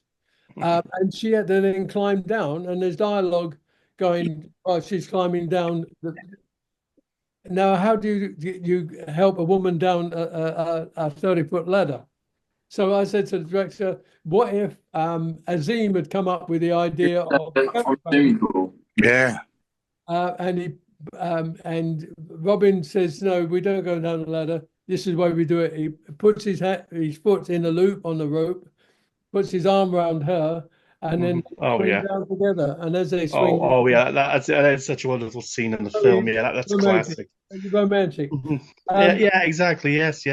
So you feel you contributed something to the movie, and that's what we try to do. Manna, I think you've got wanting to ask a question. I think Paul deserves a standing ovation. Phil, I just want to say, thank you. Hi, Manna. Yeah, hi. I just wanted to ask Paul, in all your illustrious career, was there one scene or a series of scenes which you thought, oh, hang on a sec, I don't really fancy this. I don't really want to do this. Yes, I don't know if you could see that photo there. I was falling off a building, hospital, and falling into the top of an ambulance. And when I said, yeah, that's fine, I'll do that, because an English ambulance is quite wide, you know, it's quite big. So I'm there in Denmark, and I'm standing on a balcony in my dressed up as an actor. I've already done a car knockdown on the motorway, and then he's thrown over a balcony. Guys. He's very unlucky, this actor. When I get up there, I'm waiting. I've got a box on top of the balcony so that I can fall forward and fall into the ambulance. 11 o'clock in the morning, the ambulance not arrived. Finally it arrives, and it's a car. It's a Mercedes car. So they've taken the top out of it. It's a long wheelbase car. They've taken the seats out, and now it's like 2'6" wide and 7 foot long. And that's what I got to try to get into from that height. So it wasn't that one. I was a bit wary of. But I had to do it. The cameras were set up, everything was there, and it was down to my judgment to decide whether I wanted to do it or not. If I hadn't have done it, it would have been a bit embarrassing. But you have to be sensible. Can I do this? Can I get away with this safely? I'm not a lunatic. I don't want to hurt myself. Do I have the natural ability to look down at that? And what you do is you go head first down towards the top of the car, and then you have to decide when you go into do a tuck and go into your back. And I literally had inches either side to judge to get into that. That was scary in terms of actually having to do it, having to accept that I was going to do it. But I did it and got away with it. And it's one that you enjoy, you're glad you've done, but you wouldn't want to do it again. So yeah, that was a tricky one. Okay, we have a question from Nigel next. Good evening, Nigel. There he is. Buddy. Thank you both to our guests joining this evening, and it's a pleasure to see Paul again. My question is to Paul. Can you tell us a bit about the shooting of the action in the Afghanistan battle scenes at the end of Living Daylights, please, Paul? You and Simon Crane, I believe, were in charge of doing a lot of the stunts in that sequence. Yes, yeah. Yeah, it was a big sequence. I had 22 stunts, international stunts, really, out there. Setting that whole sequence up, where the bulldozer goes through the building, and all the Afghans come in and shoot up the Russians. Yeah, it was a difficult sequence, but I storyboarded a lot of stuff that I wanted to do, and John Glenn obviously has his storyboards and what he wants to do, and you just try to blend them together and achieve what's going to go on the screen, and you do it the best way you can with the best people you've got. I had Simon being blown up a couple of times. Steve Dent getting whacked on the head by the girl. So yeah, we had good fun on that sequence, purely because I remember I said I wanted, as the bulldozer goes into the shed, it's going to be a wash house, and I want a naked guy coming out with, you can hold a towel, but he's got to be covered in soap. So it's a funny thing for him to be jumping out of the way as a bulldozer takes the house out. So I said, I need somebody to do that. And Simon said to me, why didn't you get a Royale to do that? I said, what a great idea. I said, but just to make sure he gets it right, you be there with him. So we finished up doing it, the two of them, and they did a great job. If you watch the movie, you'll see the building, the door actually starting going sideways as they're coming out. So they left it as late as possible. But it was Hasn't everyone requested a naked man covered in soap at some point in their life? I know I have, but yeah,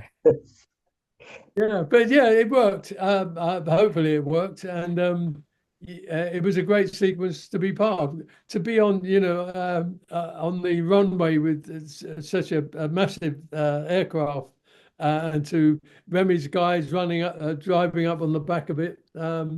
It was all good fun. We really enjoyed it. Fantastic sequence, Paul. It really is fantastic. Thank you. Yeah. Stephen, do you have another question? No? Okay. If anyone does have a question for our guest this evening, if you can use the raise hands function on the, it's either on participants or reactions, depending on Stephen's microphone was off. He was muted. Right.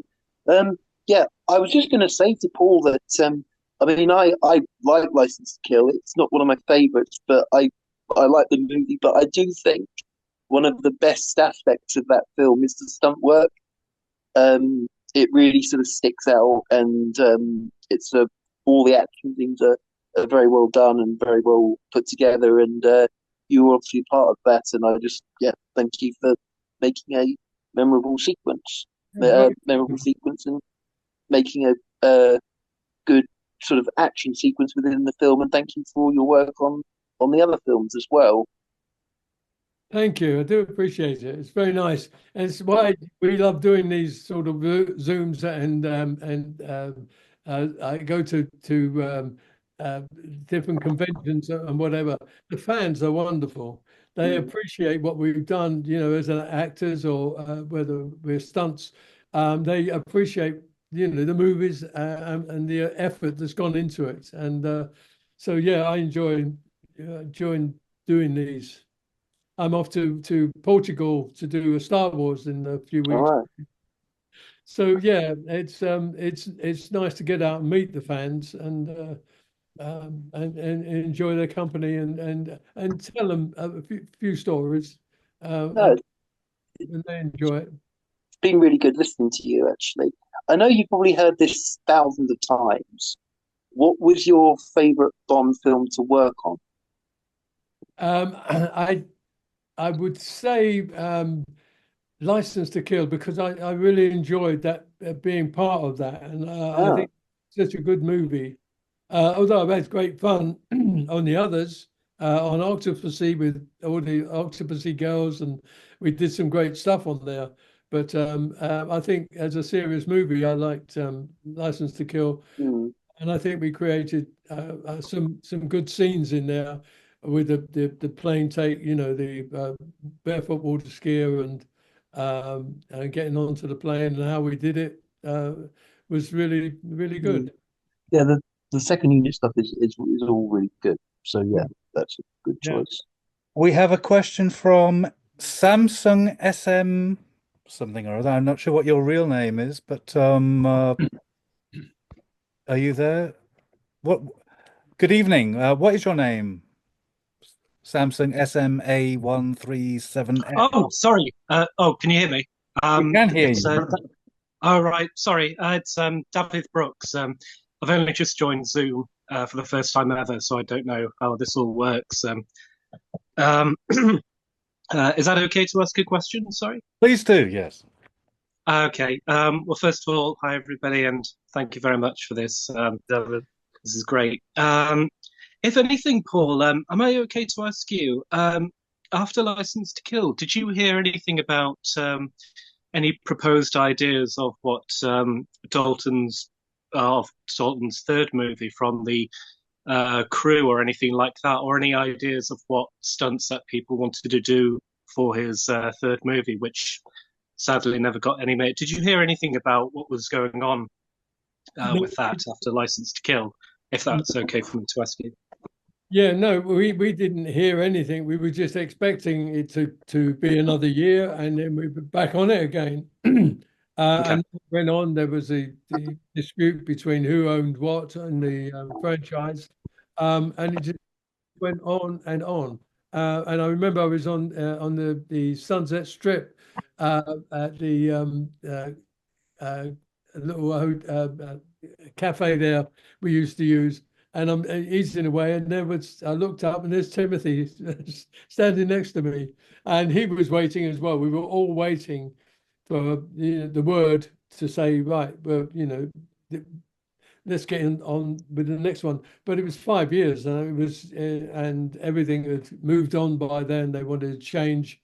There was a lot of people up top, and they wanted changes, and they thought they could do better, with somebody else rather than Timothy. So, yeah, no, we didn't hear anything, and we would love to have done another one. I think he was good for another one, and I think he would have cemented himself more into the character. But you're finishing up your. It's the script is everything, and you don't want too much CGI. I think CGI killed off Pierce Brosnan. I think there's some of the CGI on his movies were not good enough, and were too cartoonish. But as as we know, it's the character, and you want to believe in the character, and you want to believe in the story, and you want it to have a beginning, middle, and end, and be satisfied at the end of it with good actors, which we've had in the past, and so you can't. I've had a good run, and so I can't complain. Oh, thank you very much. It was a real honor to be able to ask that. So, thanks, everybody, guys. Have a good evening. Cheers. Take care. Phil, I'm gonna get going. Alejandro, nice to see you again, and Paul, nice to meet you. Have a good evening, guys. Bye. You too, everybody. Take care. Good night. James, you've got another question, I think, for our guest. I've got one more. Well, first I wanted to say thank you to both Paul and Alejandro for doing this, and Phil, thank you for setting this up, which I didn't get to say earlier. But my question for both of you is going to be, what do you think the future of the franchise is going to be? What we think the future of the franchise. I mean, it's a loaded question, I know, considering Amazon have taken it on. But well, since Amazon got creative control of what the future of franchise, I couldn't resist asking.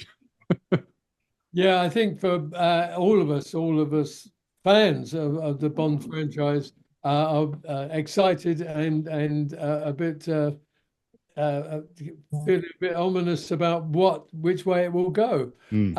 I think in terms to bring at the end of the last one was James Bond will return. It didn't say 007 will return. It said James Bond will return. So now if they're going to go with the character of James Bond and not just 007, they have to come up with a way of utilizing that title, his name, in some way. Either they can go back to the 60s and start it off again as a new Bond and take it through the Cold War again, or they've got to change it completely, not have James Bond. But I think they've got to make a good feature film first, and then they'll do exactly what they did with Star Wars and others, other big franchises. They're going to spin-offs and TV. That's my opinion. I don't know whether it's going to be what way it's going to go, but I think they do have to make one good movie before they start doing the spin-offs. I think if I may say so, I think an important part of the franchise's success was the family feeling. They made everybody feel like we were family. The Broccolis embraced every single one of us. We were made to feel like we were loved. It wasn't just a job for them. They actually loved doing, and they put great passion into it. And so I wonder whether Amazon realizes the importance of the human factor. The great when I first got there, remember June, the script supervisor, the props people, Aaron, everybody, they were like family, and they embraced us as a family. And that's, I think, a very important part of the success. Yes, you need a good script. Yes, you need a good actor, and blah, blah. But you also need, I think, to me, what you need is the human ingredient, because those films were made with a great deal of love. It wasn't just the money. It was, we wanted it's about love. It's about love and care. You preempted exactly what I was going to say there, Alejandro. I think that's the thing that the Broccolis brought to Bond. It was that family feeling, and I worry that that's going to disappear from. At mine, same here. I've been hearing rumors today. I read today to take it at the grain of salt. They got some producers who's going to be working on the movie around next to 2027. That's what I read today. So that's it. It just feels weird when you don't see the people you've been knowing for decades at the producers, and you get somebody else, and it just doesn't feel right. Yeah, the risk. That's just me. It could become more of a product and less of a thing that people kind of embrace. I mean, that is a concern. You say Amazon, yes, Bond's big through the work of the Broccolis, but Amazon is just a giant conglomerate, and it could just become this thing that loses its appeal. I hope to be I really hope I'm wrong on that. I don't want it to be anything but that, but I'm hoping that it will move forward. But I do understand what you mean about the family feeling. And I've heard that from other people who worked on Bond, that they said it was very much a family experience. You went in, you were very much appreciated as somebody going into it, rather than just feeling that you were a cog in a machine. And let's hope that continues. But it's like when they were making the Spy Who Loved Me, where you got Cubby Broccoli making pasta for everybody. Yeah. His favorite, and we was in Austria, and he made a big tub for us. I used to call it Ugly Uglio. It was yeah, I can't remember what it was called. It was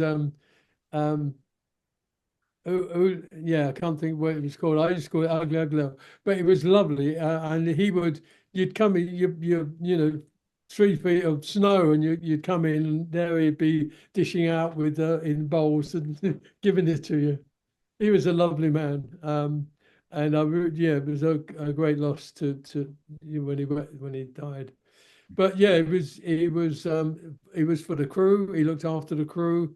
When we were doing the License to Kill, no, Living Daylights on the frozen lake. We went out on the frozen lake, which was lovely, nice and smooth and everything, and you could see through when the ice first takes over a lake. You can look down and see the fish underneath, which is very weird. But then it starts to break up, and that's when it goes white and it's solid. But when it snows, it becomes like a conduit over the top of it, and it's an insulation, and the ice underneath could melt, and we had to have the cars going backwards and forwards on it. So to clear all the snow off it, they had bulldozers, and they had pistes, you know, the machines they were doing on the pistes, and they were going backwards and forwards all night. And I was sitting in the hotel overlooking the lake with Cubby, and Barbara come in, and he said, "Look after the boys." And she knew exactly what he meant. She went into the bar, got bottles of brandy and gin and whiskey and everything, and she took carrier bags, and she went out in the freezing cold to each one of those guys that were driving the tankers backwards and forwards and giving them a top to warm them up. So yeah, it was a good family, and it was she learned a lot. He put her through every department. As soon as she was able out of college, she was assisting in the wardrobe department, in the art department, and then she went on to the special effects, and then she came with us for a little while. She learned everything about every department, so you couldn't pull the wool over her eyes. If you said, "Oh, I can't do that," because she'd say, "Why?" You have to justify it, because she knew you were, you were trying to pull a fast one and say,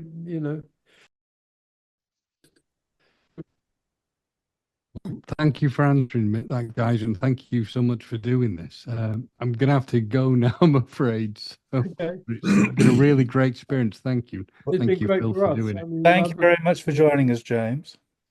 I hope you all have a good evening. If anyone else has a question for our guests, if they use the raise hands function on here, we can get that asked for you. Louise, good evening to you. Hello. Do you have a Hi, question for either? Well, as I came in a little bit halfway through, sort of thing. I don't know if somebody already asked this one or not. Which of the Bond films, Paul, that you didn't work on, would you have liked to have worked on? From my point of view, the volcano sequence, I would love to have come down on those ropes. I would, yeah. I missed out on that, and I was on the set, but I wasn't quite accepted as a stunt person. But Bob Simmons says, "Don't worry, I'll get you I'll get you a job. I'll get you a Bond job." But yeah, no, I missed out on that one. I would like to have been able to have done that. Uh-huh. Thank Cool. you. Cool.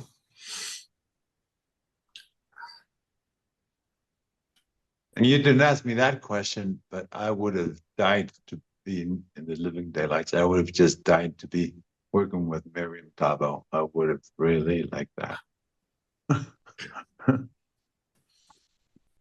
Mm-hmm. Any more questions? Anything else? Well, can I just ask then, because Philip had disappeared then for a second. James had stole my thunder a moment ago, where it mentioned about the Amazon thing. In the history of Bond films, there have been people who have been in Bond films repeatedly in different roles.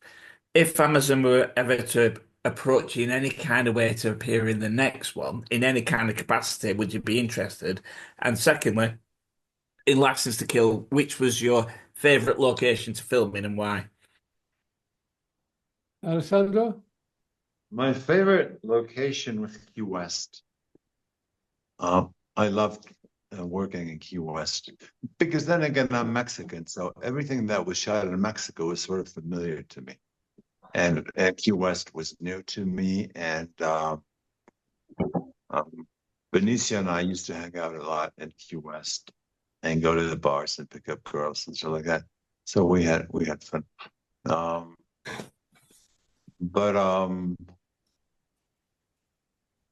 In Mexico, if you remember, Paul, the Acapulco location, Sanchez's house. Yeah. Wasn't that stunning? That was really nice. Yeah, which is where the end of the movie is shot. You know, when Pam Bouvier and James are in the pool. That location was really nice. Out of the Mexican location. It was a villa owned by a friend of Cubby Broccoli's, and it was called Arabesque. Yeah, some Italian count or something. Mm. And those locations were nice, but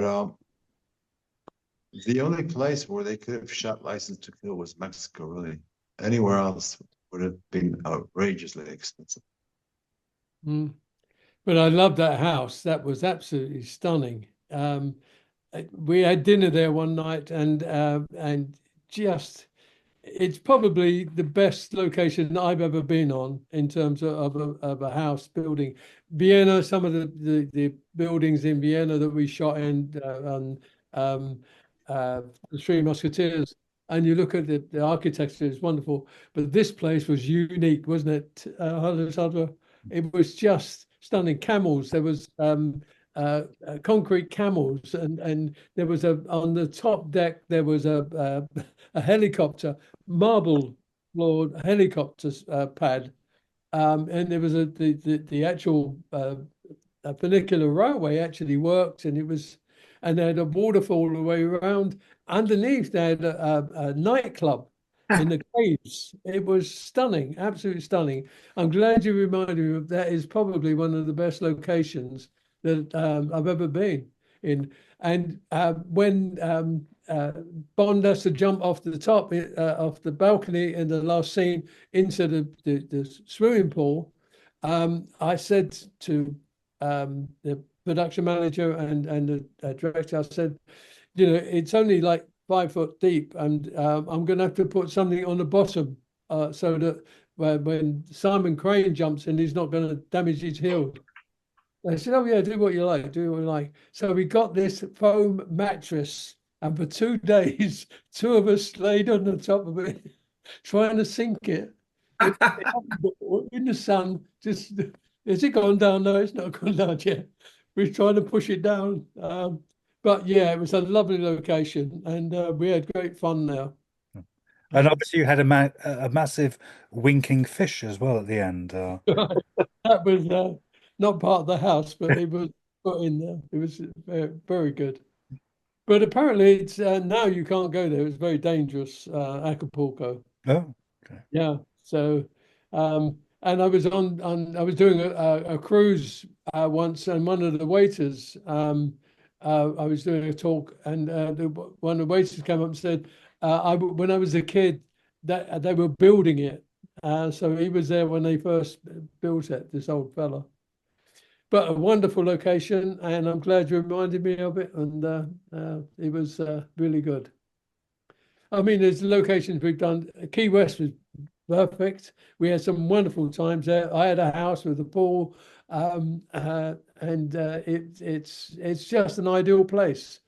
You know, the bars there are just phenomenal. Yes, you just have a good time at Key West. I had a fabulous time when I went to Key West.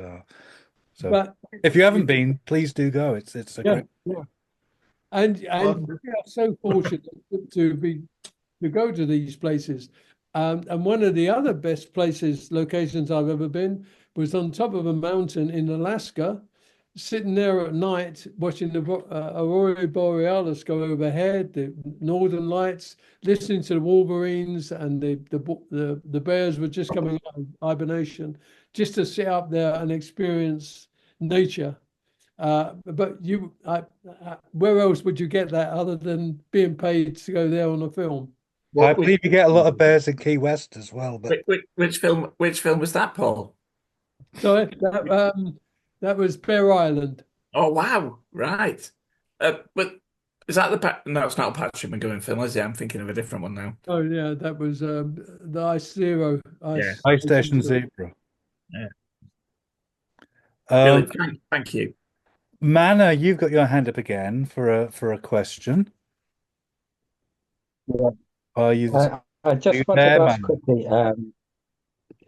Just wanted to ask Paul quickly. You mentioned Bob Simmons. What was he like to work with, and did he share any stories of the previous Bonds that he'd worked on? Yeah, I mean, he was very good, Bob. He loves tight fights, like in a lift or in a train cubicle. He was very good at those very close positions in doing a fight, which are very difficult to make sure you get all the angles right and the punches right.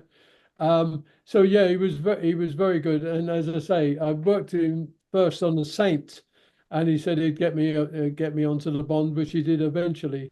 But he was a very good he was a good performer himself, as a stunt person. But he when we was doing Octopussy, we had all of the girls swinging down on ropes and then landing on, jumping on guys and fighting them.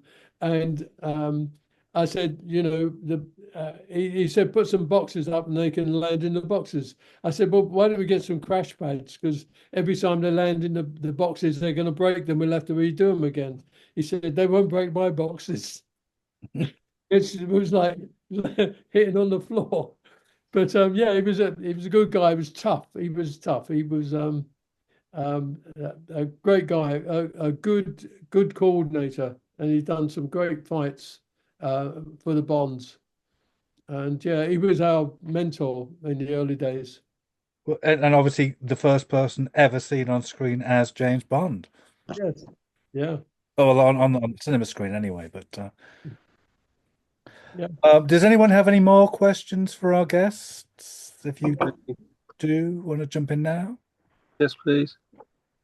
Nigel, was that you? Yes, me. Yes, thank you. Oh, he's back again. I've got a question for Paul, but I'll come back to that in a minute if I may, Paul. I wanted to ask Alessandro, thank you for joining us tonight. Can you tell us a bit about the publicity and marketing after the film came out? Did you go on a worldwide tour or American tour to promote the film for License to Kill? No. I didn't even go to the premiere, either in LA or in London. For one thing, I was shooting a movie in Nicaragua, so we were stuck in Nicaragua. It was at the end of the Nicaraguan Revolution. It was a film starring Chris Christopherson by the name of Sandino. So I couldn't leave that movie, and also for personal reasons, my father was in his deathbed, and so I had to fly back and forth between Mexico and Nicaragua throughout '89, which was the year when License to Kill premiered. So no, I didn't go on any promotion, and they've actually never asked me to promote any of the projects I've been in, as far as I know. I guess you know what I don't know. I guess I'm weird or something. I'm not. Aren't we all? I'm not your typical movie star type, you know. And so I never promoted anything. I sort of wished I had been able to attend at least one of the premieres, but you know, life is what it is. And so it is. But it was a great experience. I think I'm very grateful for having had that experience. Um, the question or the answer to the question, would I work in another Bond film? If they asked me, I wouldn't because the Broccolis wouldn't be there. And to me, working for the Broccolis was one of the best parts. And I think as an ex-Buddhist, I have learned to practice unattachment. And you know, it was what it was. It was great. And we should, or I should put both License to Kill and the Bond franchise in an altar and worship it and light a candle, burn incense, and thank God for its existence. But I think Amazon will have a very hard time reproducing the exact same quality and feeling and everything. So I think we should just be grateful, or I should be grateful that it existed and go on to the next thing. Because, you know, doing a Monty Penny spinoff or Felix Leiter spinoff, whatever. Like, the Broncos didn't do it just for the money; they did it for love. And Amazon is going to do it for money. That's going to be the difference. Yeah, that'll be very different. So, and I'm too old now. If they let me play Q, then I'll join. Yeah. If I could just ask Alejandro about, obviously your character Perez was pretty much part of a sort of double act with the character of Braun. Yeah. I think was it Guy de Guy de yeah. So what are your memories of Guy? He was a great guy. We were friends before License to Kill. And he was a lot of fun. He was a woman actor. He loved women. He also hit on Talisa, by the way. Was he told to fuck off? No, you know what he was told?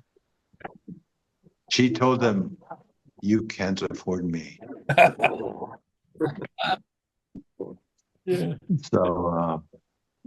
So I kind of miss him after License to Kill. Before License to Kill, we worked together. After License to Kill, we never worked again together.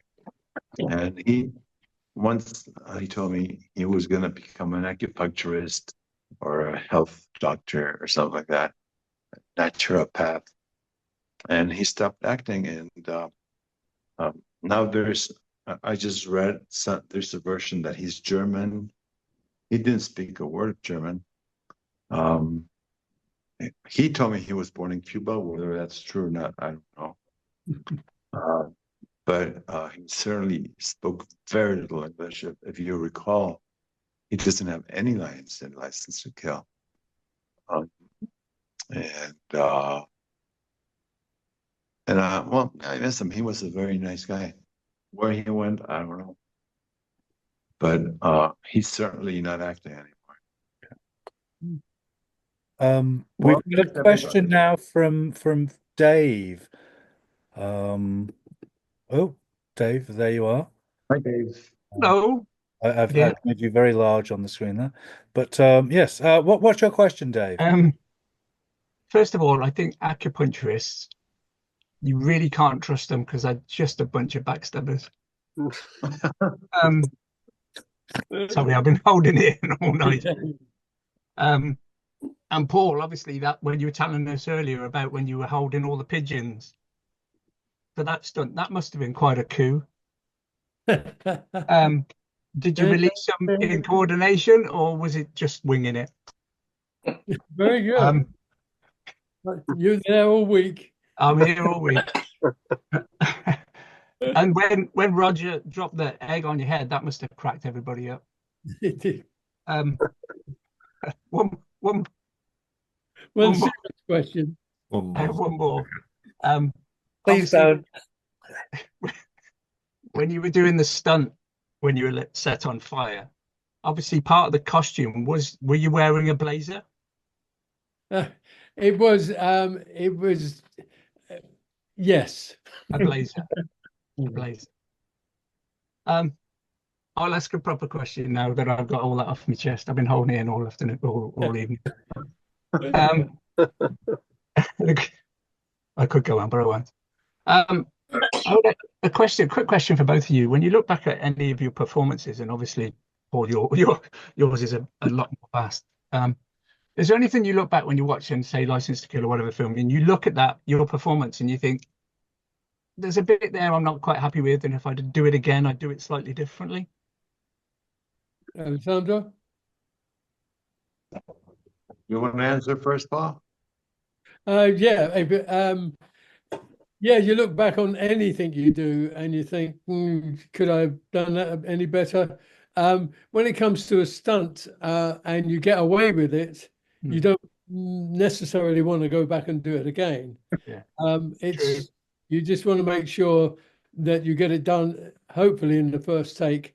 It's when if you injure yourself on the first one, like falling down some stairs and suddenly you whack your ankle. You don't want to get it and do it again and do it again and do it again. But you do, you want to get it over and done with and look back on it and say, yeah, that was a nice one to have done. I don't want to do it again, but I'm glad I've done that and I achieved that. Jumping from one building to another, or like ducking under the bridge on Octopussy. That was so close that I felt the bridge touch my wig. That was stupid. That was just trying to get the best shot possible, and maybe just I could a fraction of a second it would take my head off. So yeah, I wouldn't want to go back and do that again.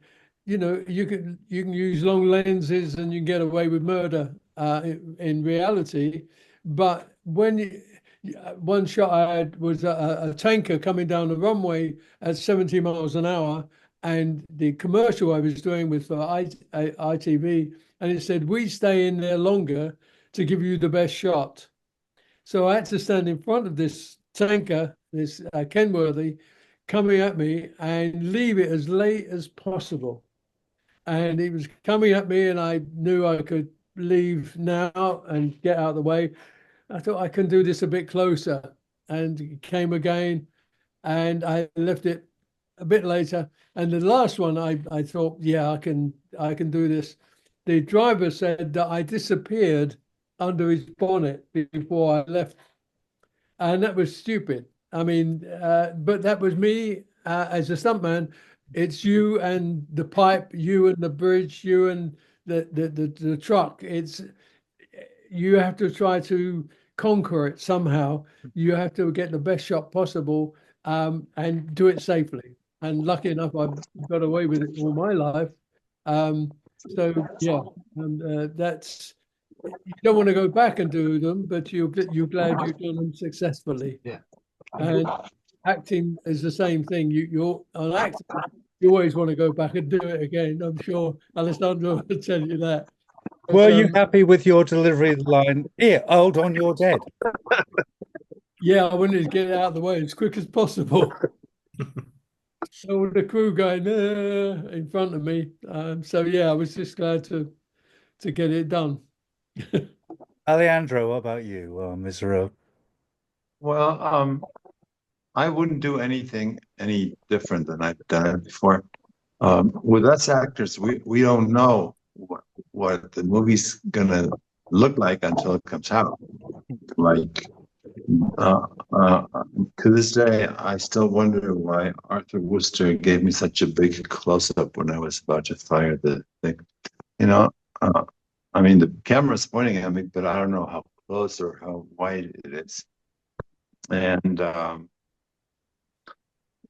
be absolutely honest with you, I didn't realize my performance was not so bad in License to Kill until last year when I started getting sort of fan mail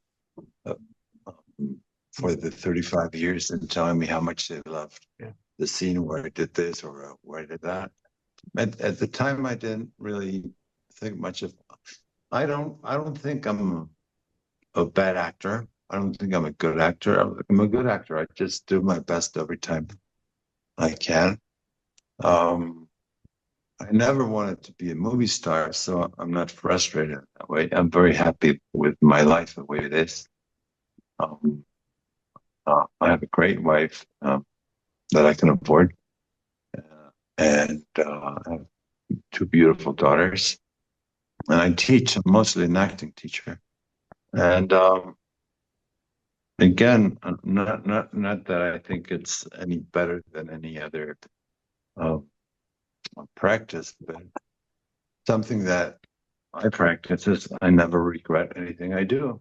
You know, before I do it, I sort of think about the possible consequences, and then decide are the consequences worth it or not. If they're not worth it, then I don't do it. There's a lot of projects I turn down. You know, I probably turn more projects down than because to me the script has to be really good. I'm a pretty good writer myself, so if the script sucks, I just can't do it. I just can't do it. It wasn't that I was suggesting. I wasn't suggesting that any of your performances are a bit. Yeah, you know, that wasn't a criticism by any means. Because I know sometimes we're our own worst critics. Sometimes. No, I'm not my worst critic. I cannot allow myself to be my worst critic. I have to accept myself as I am. Cool. I'm almost 70 years old now, so I know there's a lot of stuff I can't do. For example, up until 5 years ago, I could still take parts riding horses. And then I was in a series called Texas Rising for History Channel. And I had to ride a horse. And they took me on location a week before my first day of work to try out different horses and see which one liked me best and I liked best. And finally, after a few days, I chose a horse and the horse chose me. And when I got on the set, the horse wasn't there. They had put one of those big Clydesdale type of horses instead. And I said, that's not my horse. And they said, well, but the director saw your picture on the other horse and he thought the other horse was too small for you and it looked like a junkie. And since you're playing a general, he wanted you to look very majestic. So they brought your Clydesdale horse instead. And I had to climb upstairs and that horse didn't know how to act for film, you know. And I almost got killed. And so now there's stuff that I have to realize I can't do anymore because I'm almost 70 and I'm not a stuntman like Paul. Maybe Paul would still ride horses. But so no, in my resume, I scratched horseback riding. And I don't act that much nowadays because I like the quiet life, you know, and now I have kids. When I was in License to Kill back when we shot in '88, I didn't have any kids. So I can go on location for 6 months, no problem. But now that I have my daughters, and other things. I won't take any parts that require that more than 1 week's work on location.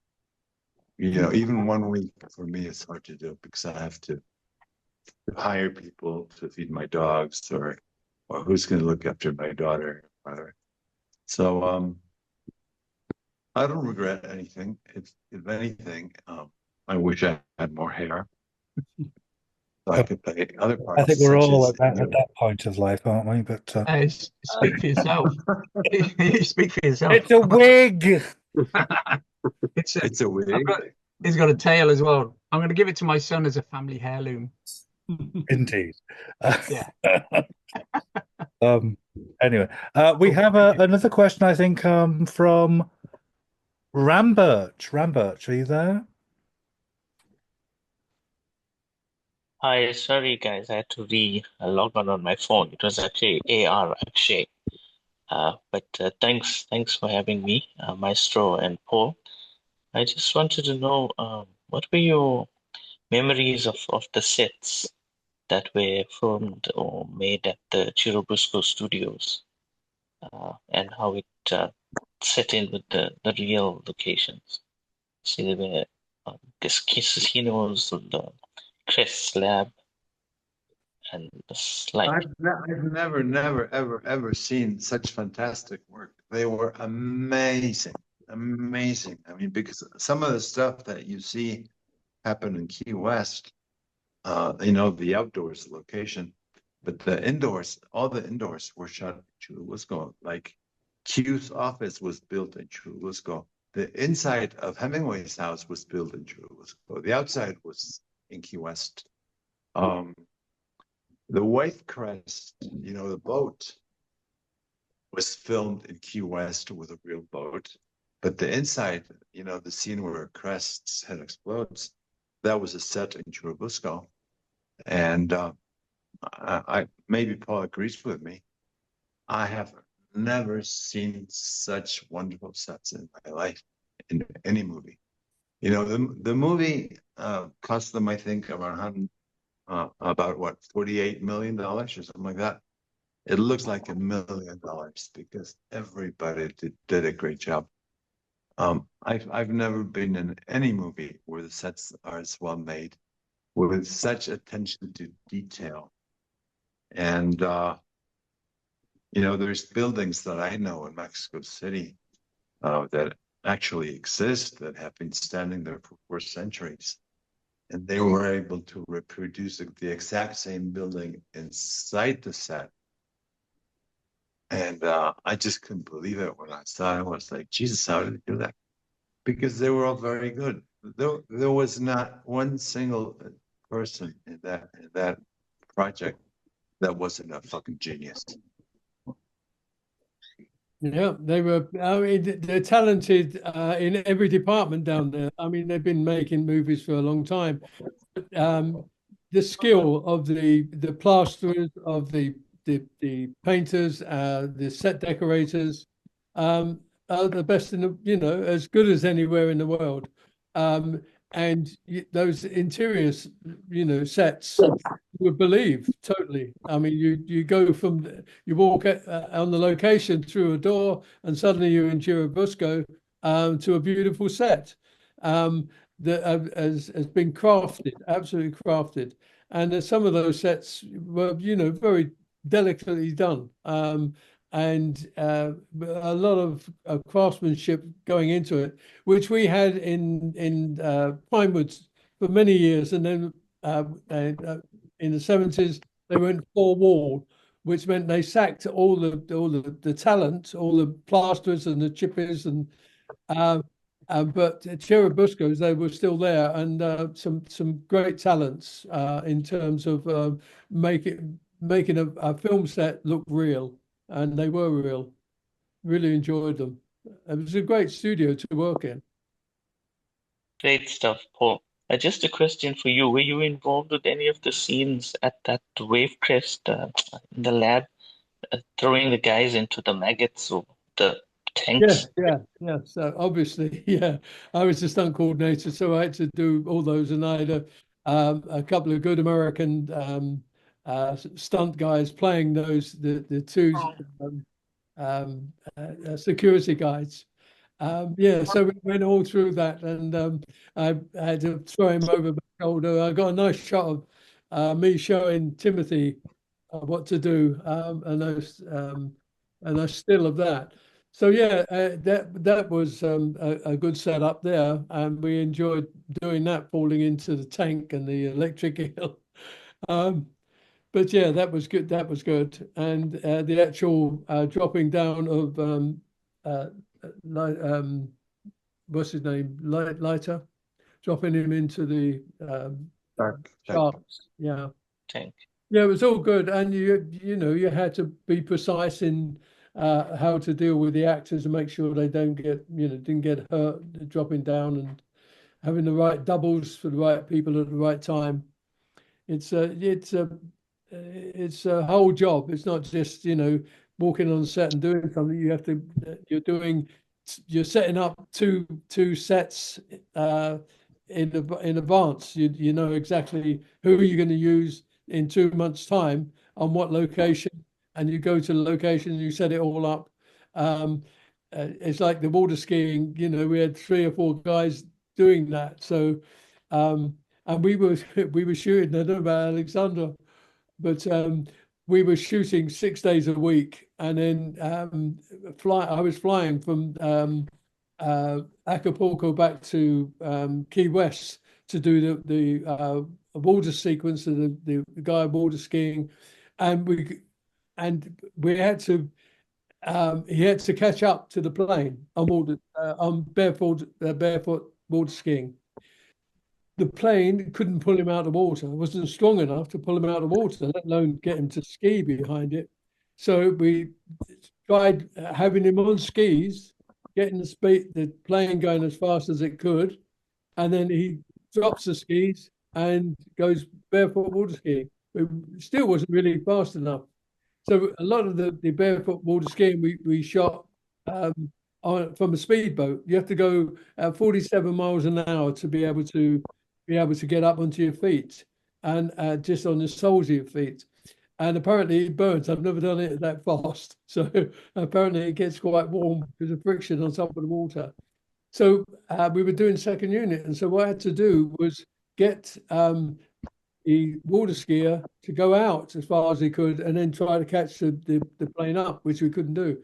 So eventually what I had to do was get the guy going out as far as he could, then got the plane to turn into him. So then he could catch it up. And that's the only way we did it. Then it was me hanging on the plane as it went up 200 feet. No wires. You just, in those days, you just get on with it. Hang on as best you can. That was a good sequence to do. You're a fucking genius. I don't know about genius.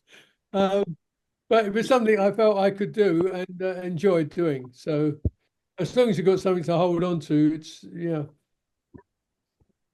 Any more questions from anybody? Yeah. Who was that, Nigel? Yeah. Go on then, Nigel. Question, Nigel. If I may, Paul, can you tell me a bit about working with Lewis Gilbert on The Spy Who Loved Me, particularly the tanker sequence at the end of the film with all the big explosions? I know you've told me before about the one explosion that there's 3 of you that fall off a gantry into a limited amount of water underneath. Can you tell us a little bit about that and how Lewis was as a director, please? Yeah, he was a great, nice gentleman as a director. It's a lot of them. You get a lot of shouters, as Alexandra will tell you. You get shouters, and you get nice, quiet people, quiet directors. And Lewis was nice and quiet, very gentle. Just spoke to people very nicely, got them to do what he wanted them to do, and the actors trusted him. You had a lot of faith in what he wanted and was asking you to do, that it was genuinely for the movie. It wasn't just like an ego trip. Oh, can you do this? Can you do that? So 3 of us were asked to. I'd done the mini moke driving down the side of the tanker there and getting blown off the top. That was great fun. because soon as the explosion went off and Rocky Taylor was driving, and as soon as the mini moke started to dip into the water, I was able to, fly off the back. And it was, yeah, good fun to do. I enjoyed that. But then the three of us, there was myself, Terry Plummer, and Greg Powell. And Greg and Terry were big guys. They were like 16, 17 stone. I was like 12 and a half stone. Now you're 36 feet up and you've got to fall into the tank where the three submarines were. The tank was like 7 feet deep, but underneath you, you've got 2 foot of rails that the submarines are pulled backwards and forwards on. So we had like 5 feet to make sure that we didn't go in and hit one of the rails. So you had to hit flat as possible. So we had wetsuits under our costumes, and then we were 3 of us standing at the top there, and it was at the end of this 007 stage. And there was a big explosion behind us, and then we were supposed to take off, each one of us, well, together, but decide how we were going to go in the air, but had to finish up as flat as possible. And the explosion went off, which was a bit of a shock. Suddenly we were chatting away and it boom, and off we go. And I was able to get over and get as flat as possible, and I hit, didn't go too deep.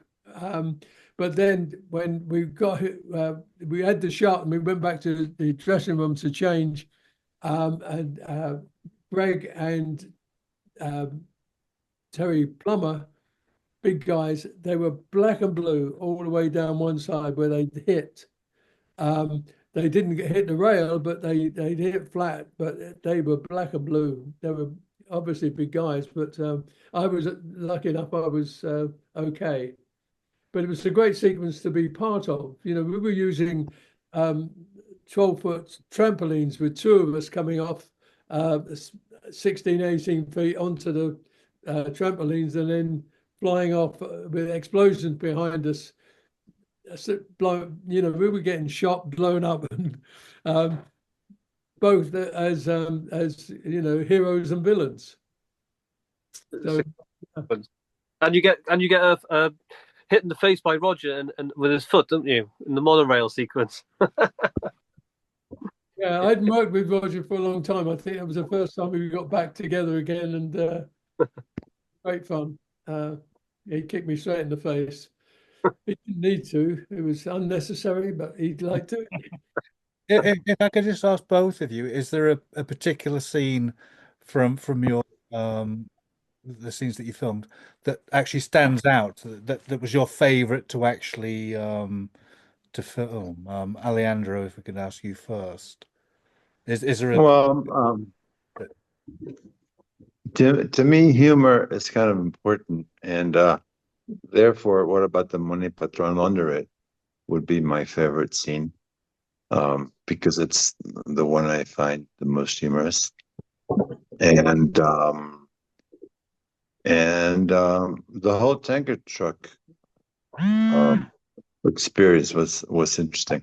One thing I wanted to ask Paul is, since we're celebrating Timothy Dalton's birthday, what, Paul, was your experience like working with Tim?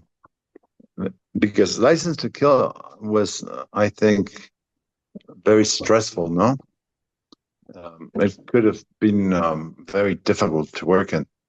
How was he as an actor? Was he accessible? Did he negotiate things with you, or did he just sometimes not want to do things? Can you, and do you want to share that with us? Yes, as I say, in Living Daylights, I got to know him, and he was even then trying to put stuff in that were a bit unnecessary, and I found him as an actor very good, as a human being, a very nice human being, but a little guarded. You could never really get into him as a friend, lifelong Mucker Buddy pal. although we got on very well, I can't complain. We used to go to dinner together. But I remember one time we were somewhere, I can't remember, might have been in LA, might have been in Mexico. And we were having dinner, and a little kid came over, a little American kid came over and said, "Can I have your autograph?" And he said, uh, that's a bit um, what's the word? It's not very nice for you to come and interrupt us while we're having our dinner. No, I won't sign it. And the poor kid went back, devastated.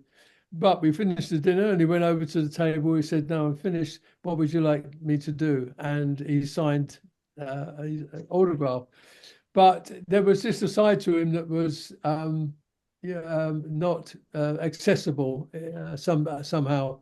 And yet, I mean, as I say, I got on well with him. I can't complain about it, but it was just that we felt sometimes you couldn't really get to know the man properly.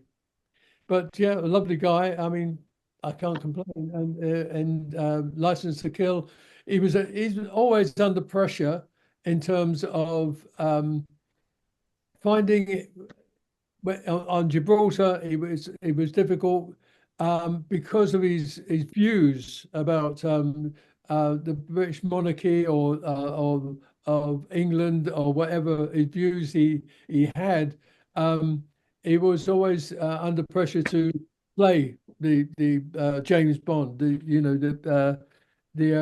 English loyalist, and whatever you feel that James Bond is for England. He's our mascot. He's our whatever. He's English. And I just once or twice, I just felt that he wasn't right behind the soldiers when we were on the rock. But apart from that, no, I think he was for me great to work with because I could ask him to do stuff. I trusted him hanging on the top of the Jeep. I trusted him in Mexico on the on ropes and during the fights. I remember one time he said, "I don't need any pads on my knees." I said, "No, you do. You do need them." When the ninja fight in the opposite the opera house. So and suddenly he gets whacked and he goes down on one knee. He said, "Well, I just need one pad." I said, "Just put two pads on. No one's going to notice." And eventually he put the two pads on. But yeah, he would much rather be the more macho guy than a soft actor. He wanted to show that Bond was very masculine. I just want to jump in there because you mentioned Dalton and the monarchy, and I'm a Republican with a small r in the non-American sense of the word. So was Dalton quite anti-monarchy then? No, not at all. It was just that I remember it was a photo shoot that I don't know what the reason was, but he didn't particularly want to do a photo shoot on top of the rock. So it just gave me the impression that maybe his views were slightly different from anybody else's up there. I don't know. Maybe I'm just being you brought a question out and I'm trying to answer it, but yeah, no, he was a bit guarded sometimes. That's all I would say. Okay. And he's got every right to be. He's his own man, and a lot is demanded of somebody in that position, and a lot of money rests on his performances from the point of view of the movies. Do you think, Paul, that... Sorry, go on. Oh, sorry. Paul, do you think, I mean, seeing the movie and having been on the set, do you think anybody could have been either hurt or killed during the tanker truck sequence filming? No, I don't think so. I mean, Remy's had some good guys on there, and you know you're smashing, but you're in a big truck. If you're in a little car or a motorbike, you're in, you know, you're up for grabs if something goes wrong. But hitting those tankers together, unless one turns over or goes down the mountain, which I think they were very good. I mean, some of the skids they did and the controlling of the articulated tankers were very good. The only problem we had was when the tanker comes down the hill, and I'm doubling for Sanchez on the back with Simon doubling for Timothy, with all the petrols coming out the bottom of the track of the thing, and we're driving down. It had to then turn over and go down the side of the embankment of this hill. So we shifted all the rocks from the bottom of the hill, which there were some big rocks there, and we shifted them halfway up. And we had a second unit and we had a long camera lens of watching the truck come down the hill and then turn over. For some reason, we don't know, the driver turned off too soon and landed on top of the rocks, which we'd all declared so he wouldn't have to do it. But he was safe enough. He was okay. It's a big old cabin. It was had roll cage in it. But yeah, it just, we were waiting for it to come to waters, and suddenly it's gone over on the rocks at the, quite a way away from the camera. But it worked, and suddenly we're in the middle of rocks, which made it even better for the end sequence where Timothy sits back on a rock and sets fire to me. Yeah. Anyone else? Thank you for your question for our guest this evening.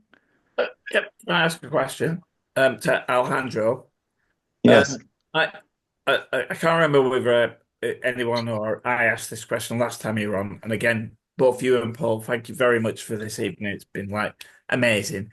Prior to doing License to Kill, and I don't mean to sound facetious, had you been familiar with the Bond franchise in Mexico? And you asked a question earlier about how License to Kill was received in America. If so, how was Bond received in South America as a film product as you grew up, if you will? Well, I remember Goldfinger was big here when I was like in grade school when that opened, you know, and what's called in Her Majesty's Secret Service, because Pedro Armendáriz was in it. But to be absolutely honest, I was never a big Bond fan before License to Kill. I still am not, by the way. I'm a big License to Kill fan. But you've got my vote. Say what? You've got my vote. Well, I have to be honest with you. I can't lie to you. So that's why when the girls, I mean, not the girls, but Barbara Broccoli and Jane Jenkins said, "Would you like to be in a James Bond film?" I said, "Let me think about it," because I had no fucking clue what James Bond films were. You know, anybody else would have jumped at the opportunity, and I said, you know, but that's how I treat every project. Every time somebody offers me a project, I said, "Let me think about it," because you know, there's a bunch of stuff. So I don't want to offend anybody, but I found some of the Sean Connery films insulting to women. I thought Roger Moore was terrible as James Bond. I think the only good James Bond, he was always trying to be funny, you know, and an actor should never try to be funny. If there's any comedy, it's written in the script. You don't try to be funny. And so during that time, I saw him on TV in The Saint, and I thought, and it was basically the same character that he was playing in The Saint, except this time the name was James Bond. So I was not a big fan of his. But But I am a big fan of Timothy Dalton because I think he is the best actor out of all the actors that ever played James Bond.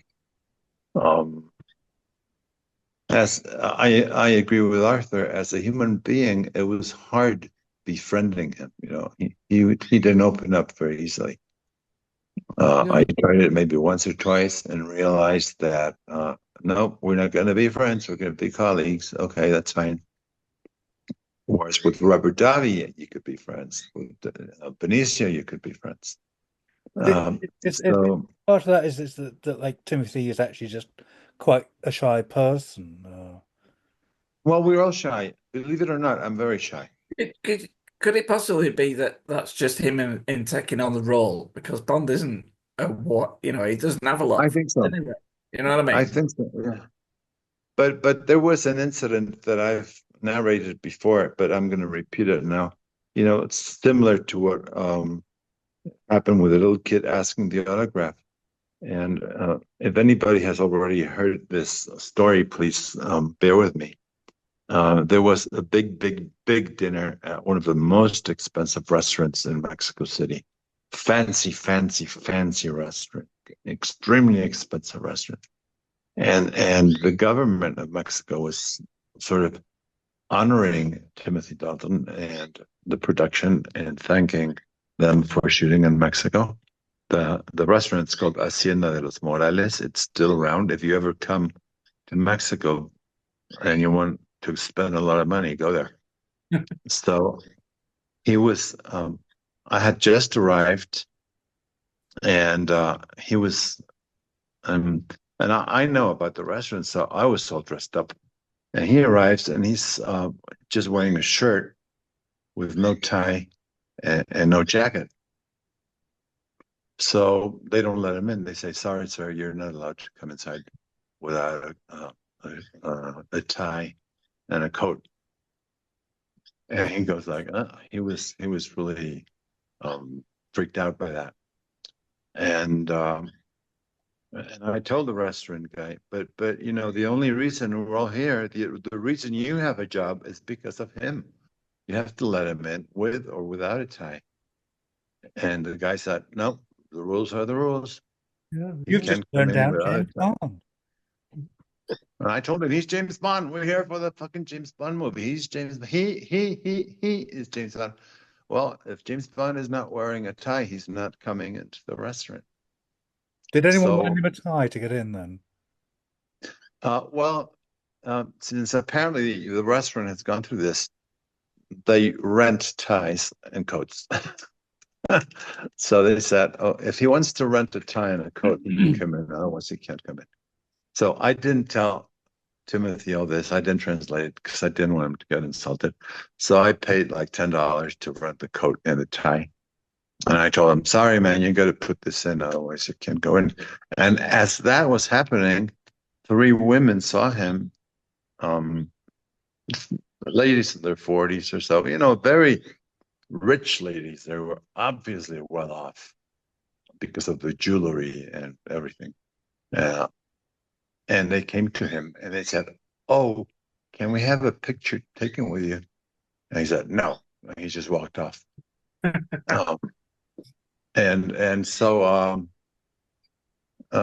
So yeah, part of it, when we were on the set, for sure, he was too concentrated on his job, and he didn't have time to do anything else but get into the situation, which is what makes him such a wonderful actor. He's always in that situation. He's not trying to be cute. He's not trying to be funny. He's not trying to be likable. He's not trying to look handsome. He's just doing one hell of a job. So when he's on the set, I agree with you. But when he's off the set, we have to be a little bit nice to the audience as actors, because if we're not nice to the audience, you know, I mean, that's part of what we get paid for.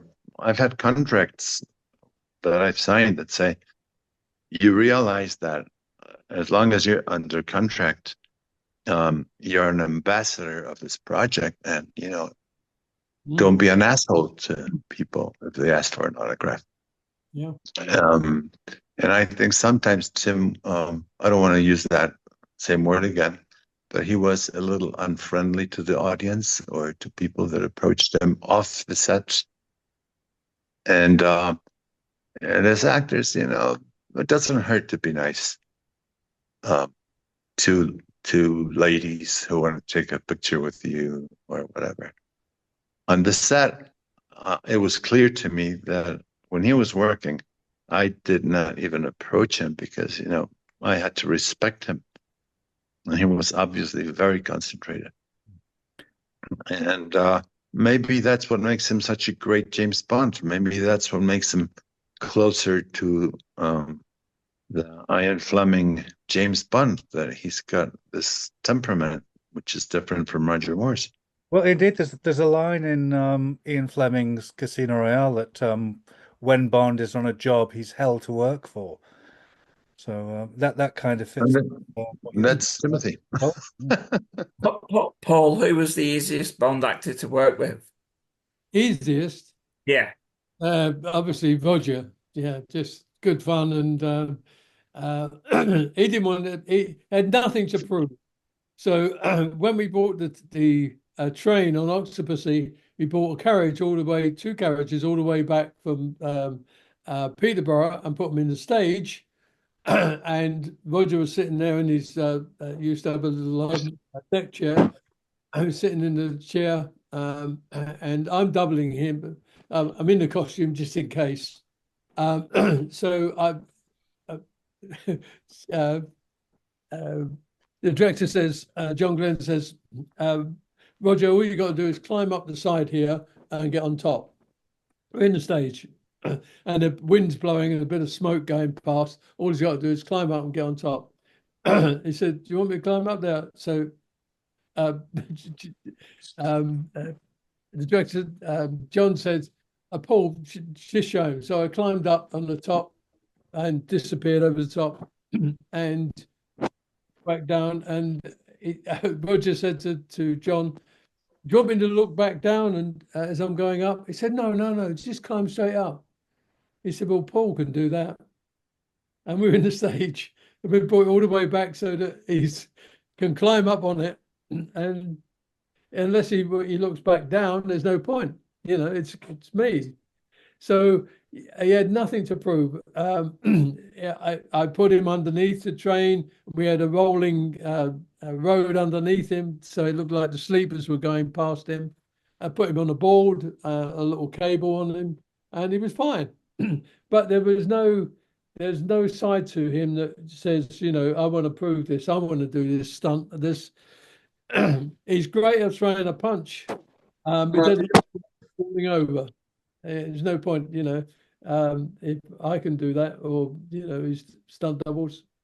So if he was the best one to work with, if you were going to pick, and I apologize, you've probably been asked this question a million times. Actually, I have another question as well. Who is it for you, your favorite James Bond? And secondly, who's in the monkey costume in Octopussy? In the gorilla costume? Okay. We'll get the gorilla out of the way. I was in it for a while, and then that's Roger in it when he's really. Yeah, he's doing the actual looking back. The bit where he looks at his watch. Yeah. Oh, that's fantastic! That's made my day. That. Right, I'm logging off now, lads. As far as I know, yeah. Yeah, so he was behind the gorilla.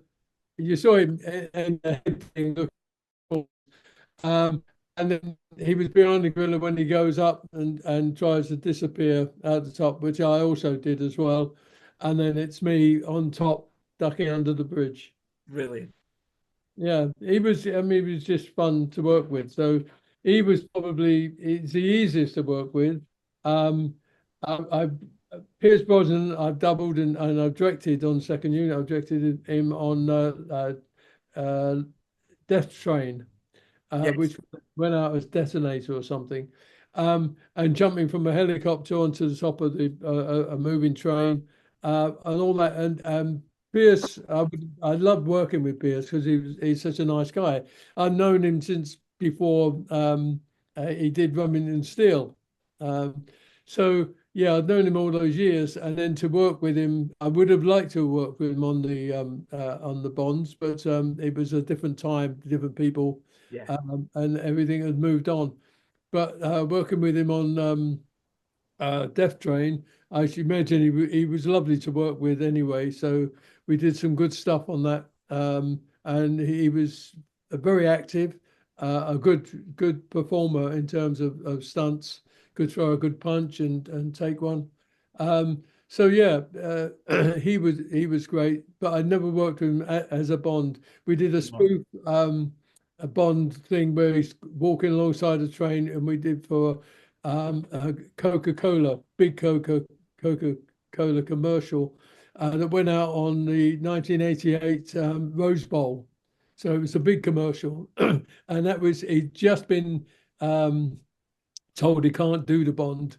It was that time when Cubby booked him, and then Mary Tyler Moore said, "No, you can have him, but he's got to come back and do 7 more episodes." And obviously, Cubby said no. Bond couldn't go back and do TV, so he'd lost the Bond. But there we were on this train sequence, and with ninjas and motorcycle cars and everything. And he was very good. I knew, he was going to be a good Bond when he eventually when he got it, and I knew he was going to get it eventually. But yeah, he was very good. Sean, I've worked with on several films, and I've doubled him on what was it, Bridge Too Far. But yeah, he was just a lovely guy, and he's great with the crew. He doesn't like producers very much, or he didn't. But we had him on Robin Hood, Prince of Thieves, when he was the king, coming back at the end of the movie for the wedding sequence, and we were running out of light. We was in Burnham Beaches in the woods, and so in January, February. So it doesn't get light until 9 in the morning, and you lose the light by 3:30. And they done the scenes, and they hadn't finished all the scenes they wanted to. And Sean was sitting on his horse, and I said to him, "What you doing tomorrow, Sean?" He said, "I'll be in Marbella playing golf." He said, "They've got me for one day, and that's it." He said, "Do you think they're finished?" I said, "Look, it was too dark." And he said, "Okay, good night, everybody." And off he went.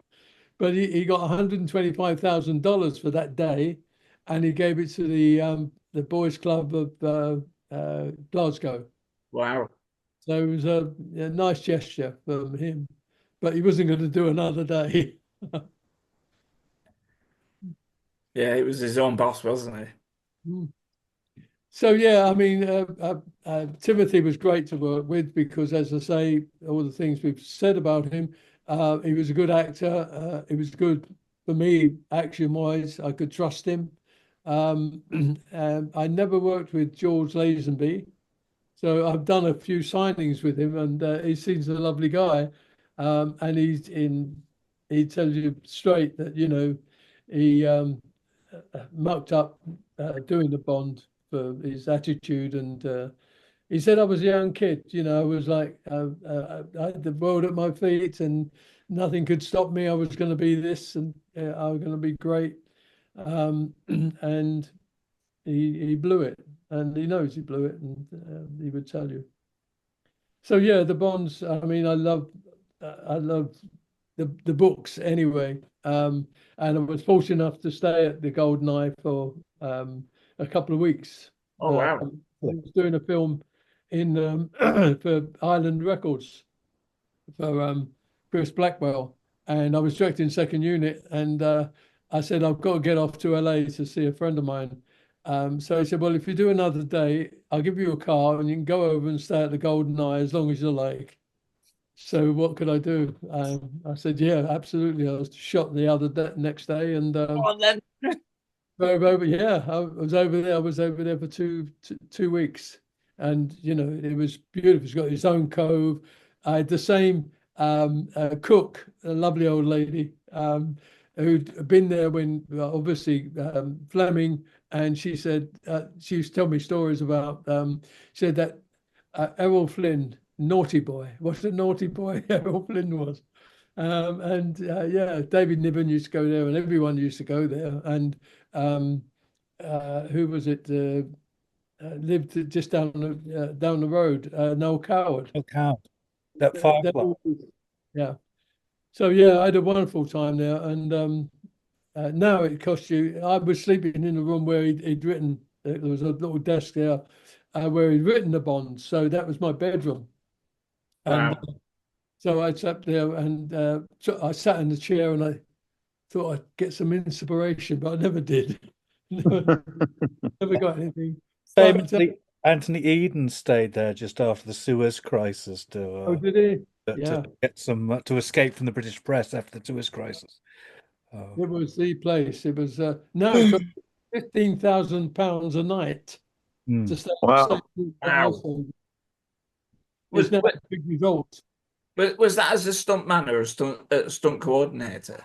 I was a second unit director and coordinator on a film called Countryman, which was a mystical Jamaican guy, and directed by Dickie Jobson, who was a runner on Dr. No with Chris Blackwell.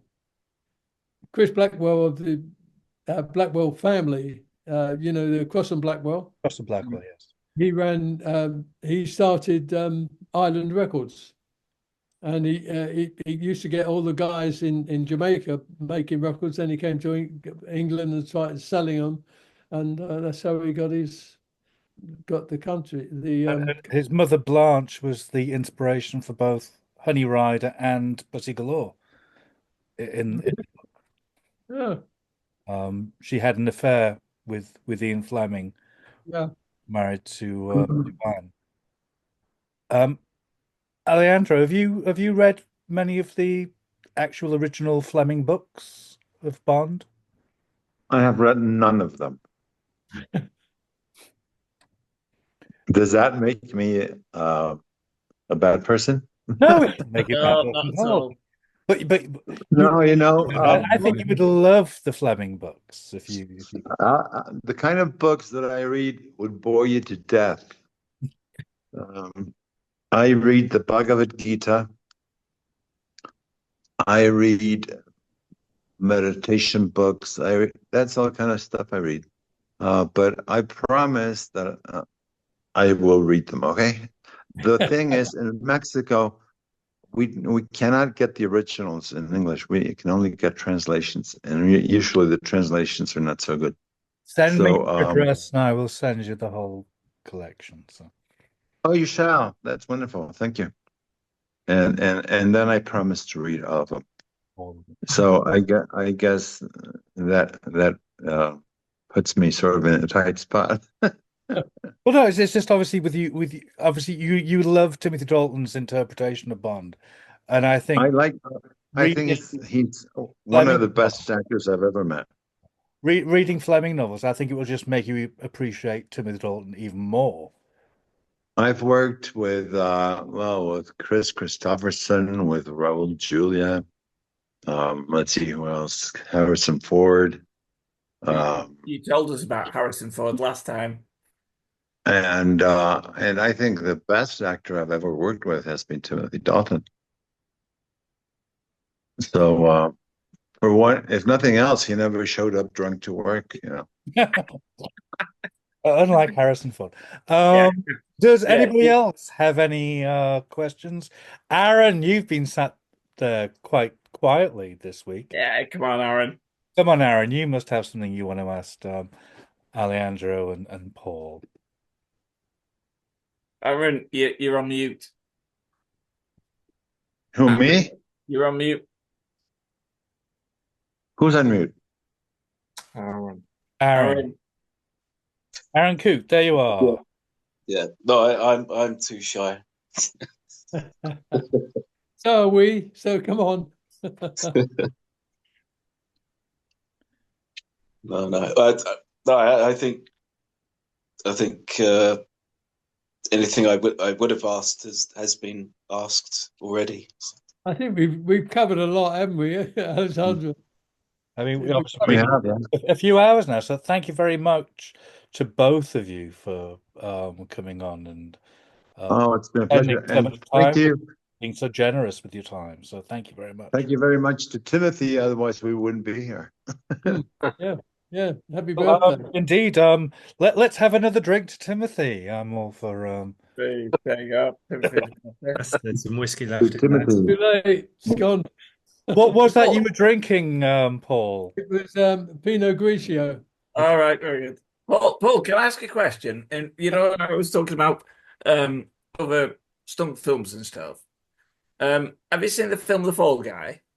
Which is which is supposed to be a sort of obviously I grew up on the television series. I'm now incredibly old because I'm now 50 now, but I grew up watching it, and obviously the you're a youngster.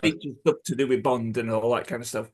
But me and my nephew watched the new film, and he was in awe by the fact of the stunts they did. And I just wondered, have you seen it, and what did you think of it? Because I believe the guy who directed it was an ex stuntman. What are your thoughts on that? And also, secondly, when are they going to get round to doing an Oscar for stunt performers? Yes, yeah. Firstly, yeah, the Fall Guy was very good. I mean, it's a good, entertaining movie. It's like Hooper, the early one. I loved that film. That was even more outrageous. This was a bit more realistic in terms of being on the film set and the story wise. Yeah, it was okay. It was entertaining. Hooper it did some really heavy stuff in its day. And the outrageous thing of the guy waking up in the morning with the girl saying, "I'll see you later," getting on his bike, driving down to the location. Are we ready? Yeah, that was a fantastic jump, as though that just happens. Is that how You mean to say that didn't happen every morning for you on set? No, it's the bike. The girl, yeah, it's fine, but the bike, not in the room with me. So yeah, it is they do exaggerate sometimes, and you can see where the real stunts are, and the guys that are doing them. But I believe they tried to do as best as they could real-time stunts in that film, The Fall Guy, didn't they? Yeah, I think it's playing to the script, and then trying to make it as exciting as possible with the action. Yeah. It was okay. I enjoyed it as a romp. But for stunt wise, it's not necessarily happens the way it looks. No. They did beat the record from Casino Royale with the barrel roll. Yeah. The 9. What did he do? 9, 7, 9. I think was it 9? 9. It was 7 or I think 7. Casino Royale did 9 was. It's it's very difficult to keep that momentum. You really do have to go at that speed to get over. And it depends on the car, whether it's a short, long wheelbase, or it's a short, stocky one. It tends to slow you down. If you get a nice, long, thin one, you can keep it going. If it's not so high. But yeah, it's anything that they put on film, they have to make it work for within the hour and 20 minutes they have, or 2 hours, whatever. You don't see the build up. You don't see the weeks before, the months before. You've gone to the location, said with the water, how high will the water be at this point? We're coming back in June. Is that going to be all right? Or how much snow you're going to get? Will the ice be solid enough to go on? All those things that you do as a filmmaker, you have to do in your research. And then if all those moments stack up with your locations where you're going, how hot it's going to be in the desert, how, can you supply all your crew in the middle of the desert for that long? Where you're going to get the food from in the middle of Morocco? You're below the Atlas Mountains. You've got to facilitate maybe 300 or 400 people. So yeah, you don't see all that build up in a film like that. But you don't particularly want to see, or the audience don't want to see that. But it has to be done. You don't. My dad used to describe DVD extras as the equivalent of asking a magician how he did the trick. Yes, yeah. When I go, well, I'm the reverse dad. I want to know how they did the trick because I find it fascinating. But if you're a magician, you want to know how it's done because you want to recreate it and you want that information. And some people just want to be entertained. I get it. No, we enjoy what we're doing, so we'll spend that time. We'll, if you've got a good script, it's all in the words and it's in the concept of who's got a bottle of wine there. Who's got the wine? Louise. So, Paul, have you seen the remake of what's it called, the Patrick Swayze film Roadhouse, where it's filmed where they slowly punch people and they've got green pads on. And have you seen this? Have you seen No, I any haven't of this seen kind of that. stuff? No. It would be interesting, yeah. Yeah, I just wondered what your opinion was on that. It's I think I can't remember who's directed it now. It's a very famous director. It stars Jake Gyllenhaal and this ex UFC boxer or something. But what they've done is they've got I've watched this thing where they've got pads on, and what they're doing is they're slowly punching, so they're not going, and then they speed it all up, and it's like, what are your thoughts on that kind of thing as an old school? Well, I don't mean to be offensive by saying that, but a proper stuntman who knows how to take a punch and it not affect, than opposed to people who are using gimmickries. No, I mean the old idea we used to do in the old days sometimes is you do that and then you reverse it, and then you can pull it away as fast as you like. But it's the first hit that if you would do it forward, you wouldn't want to do that. If they've got a device that sort of makes the face go sideways and the blood spits out. Yeah, I mean it's whether it's visually acceptable. What they've done is they've got green pads, and they slowly punch, and then they take out the green pad and then speed up the thing. And there's lots about this particular film that they've used it on, and I sort of, I don't know, it doesn't seem real to me when I watch it. Even though, like, I've seen plenty of John Wayne films where he's clocked someone and he's obviously missed them. Yeah. Yeah. The thing is that I always say, you got to get a hit. If the camera's up here, the punch has got to come between the camera. You've got an invisible piece of string between your chin and the camera. Yeah. And if the camera's up there, the punch has got to come here. Otherwise, you haven't got a hit. If you do it down there, the camera sees the miss. If it's over there, you punch up here. It's down there, you punch slow. You've got to break that piece of string. If you don't break that piece of string, you've got a miss. So roundhouse, the John Wayne roundhouse covers most cameras because you're going straight across, and as long as you get a good reaction from it, you've got a hit. The other John Wayne is you take the fish back into the camera like that, and then you go straight at the face. And anywhere there, as long as it stops, you've got a hit. And that's the old boom, straight into the lens. sometimes I've done that before. You punch into the lens and then you get the camera going into the right into the face. So, and then what we used to do on the old Avengers and Saint things, we put the editor would put 2 white frames and a red frame, or 2 red frames and a white frame in between the hit. So subliminally, you've seen a flash, and you won't even know you've seen it, but it will impact on you more. So yeah, we used to do that sort of thing.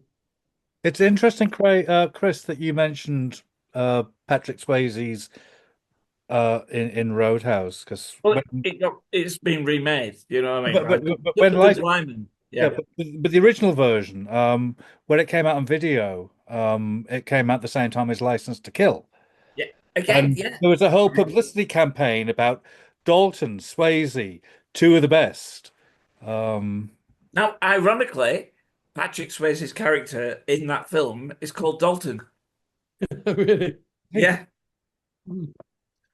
Yeah. It just dawned on me that. I remember the posters in like Our Price with Dalton and Swayze. Yeah. Posters advertising both at the same time. My God, Our Price. Now that's showing your Our age. Price. Owned by W.H. Smiths, I think, back then, wasn't it? There you go. Anybody else got any questions for our guests? Me again. Nigel again. Go for it, Nigel. Another question for Alejandro. The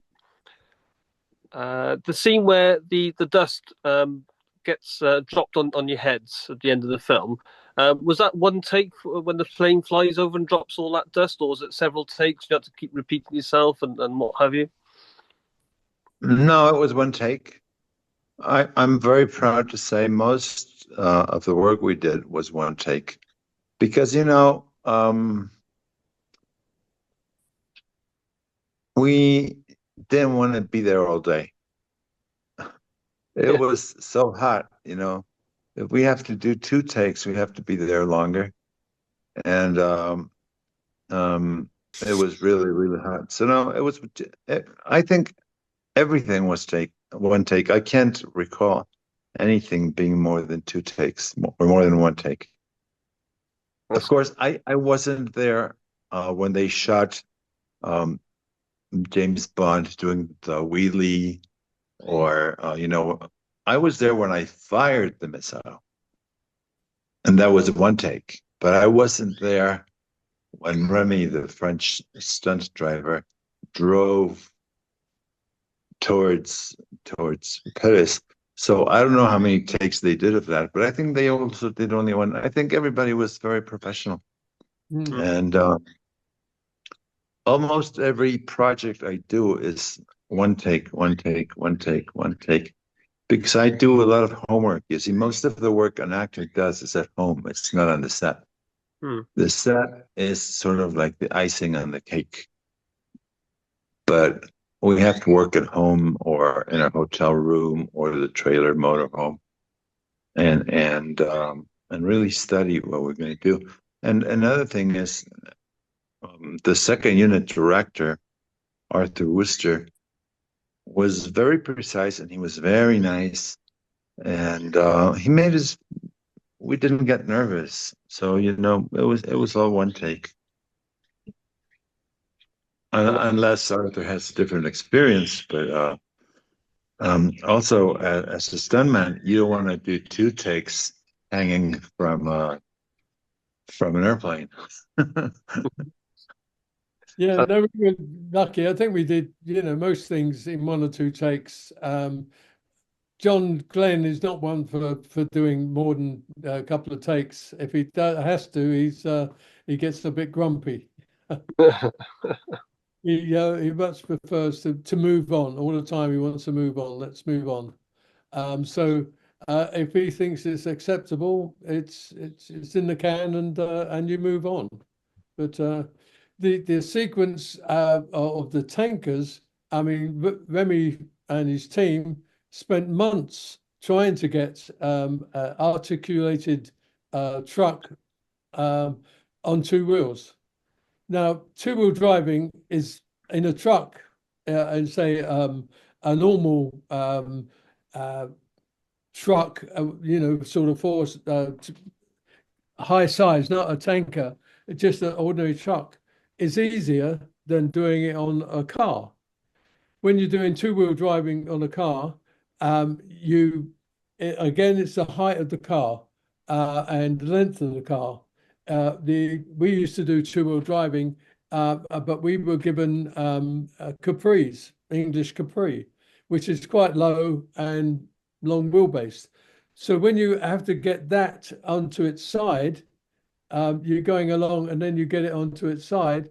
To get the balance right, you have to tip it almost onto its wings, and you have to pump up the tires to 60 pressure, so that you can actually do it. When you got a trunk, a bigger vehicle, you got more weight at the top. So when you turn it over, if you've got a truck, you can actually move it. You can actually drive it. That's how you'll be able to drive it, because you're balancing that weight at the top with the weight at the bottom.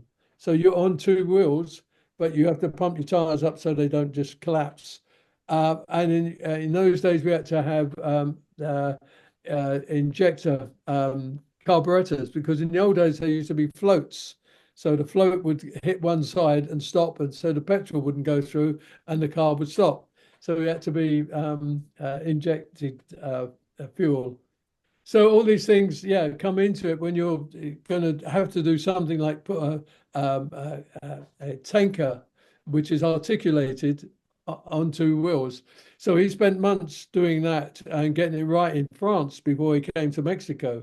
And I think they had to cut a whole section out of the middle of the tanker because it was too long to actually manipulate. So it was a shorter one that they were able to do, but they were still able to do it articulated.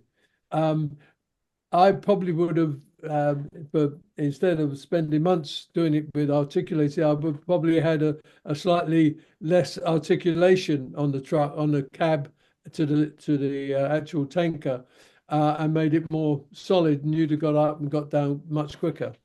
But they did it, and they took the months to do it, but they did it and did a fantastic job in dropping it straight onto the top. So obviously they've been rehearsing in France to be able to drop it on top of the vehicle. Yeah, it was excellent. Now you can all do two-wheel driving. I'll be going out tomorrow and finding an articulated truck to try it on. So make us too tired. I'll let you know how it goes. What was that? You're too tired? No, it would make us too tired driving on two wheels.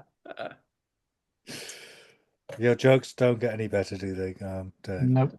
Can I ask, were you both sort of involved in that, the opening sequence of License to Kill, where, well, the very beginning, where the helicopter comes in and everything, and I think, Alejandro, you're in the Jeep with Sanchez and your mate and the woman it wasn't going to entertain you again. Did you both have any kind of connections with that? Because obviously, I suppose there's a stunt where Timothy Dalton drops from a certain height, obviously not from the helicopter, but whatever. Can you talk us through that kind of bit? Alexandra?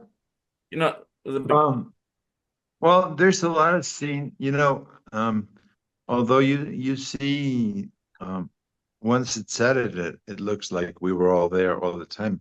Yeah. Sometimes some of us were in Mexico City, and maybe when I was in Mexico City, that was being shot in Mexicali.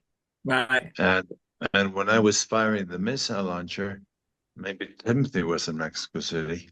Yeah. So we're not always there all the time. The magic of films. Yeah. I was there when they shot Truman Lodge. I was there for the explosions, or some of them at least. But for example, there's a bunch of Orientals that I never met. I didn't even know they worked in the movie until I saw the movie.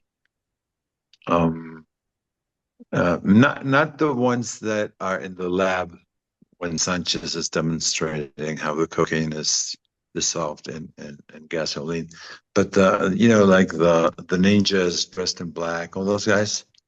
I never saw them.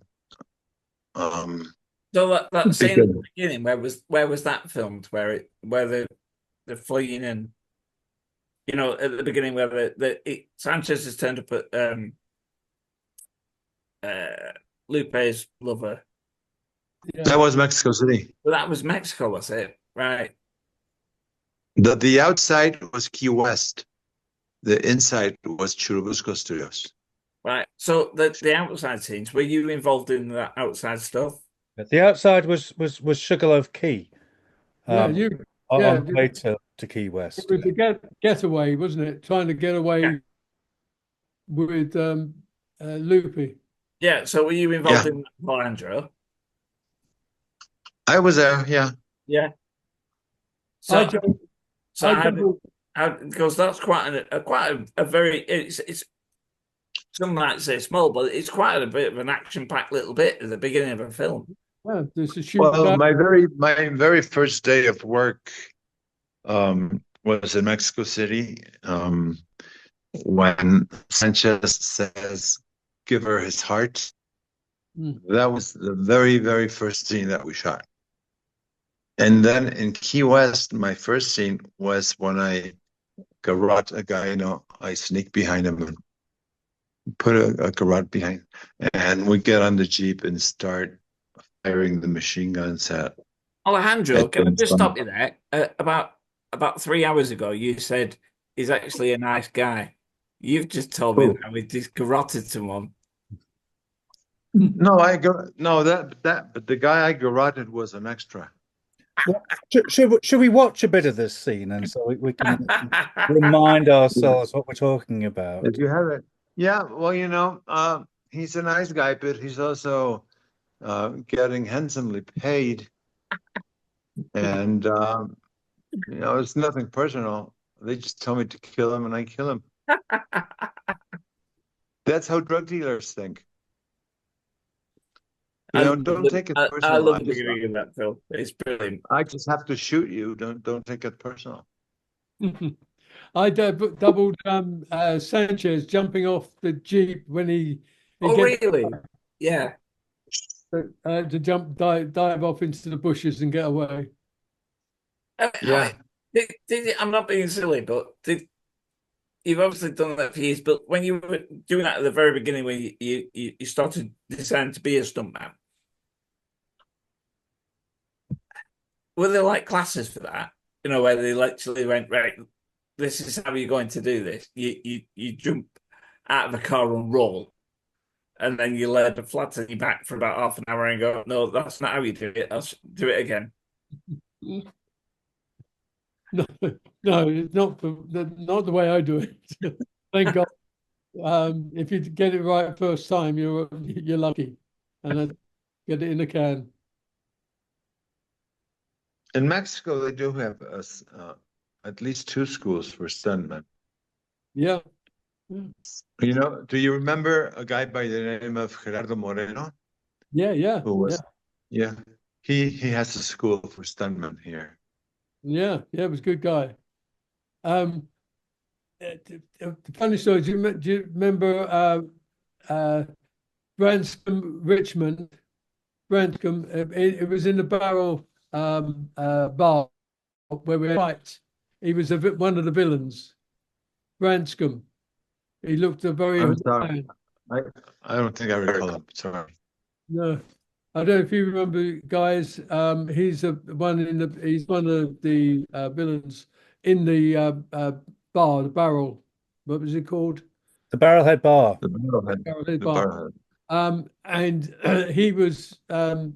Went to LA to the stunts. What's it called? Stunts United? No, stunts something. Their school, their office, and a guy went up there. It was on Topeka, Yeah. Anyway, I went and drove in there, and there was a guy taking the garbage out, and I said, "Is this the stunt place?" He said, "Yes." So I went up there and met the guys there, or the stunts. I said, "I'm doing this film in Mexico. I need some guys." And this guy, Branscombe, Branscombe, yeah, William Branscombe. Anyway, he said, "I'm not a garbage man. I am a stunt man." So he was a good face. So I took him down to Key West, and he played the part of one of the villains. He then went on to get his own TV series as an actor. Wow. Yeah, just out of the blue. And he was like, I only picked him because he was a good face. And he was a guy that I put Timothy punches and whacks in the face in the bar. That moment, I love that part in License to Kill. Just that's my all-time favorite Timothy Dalton moment. That punch, even though, right, if I were in a pub now and I were ever in a problem, I'd go like that, and they go, "What are you trying to do?" Yeah. I just want to share the scene from that we been talking about at the start of License to Kill. Okay. You can all see this. I'm ready.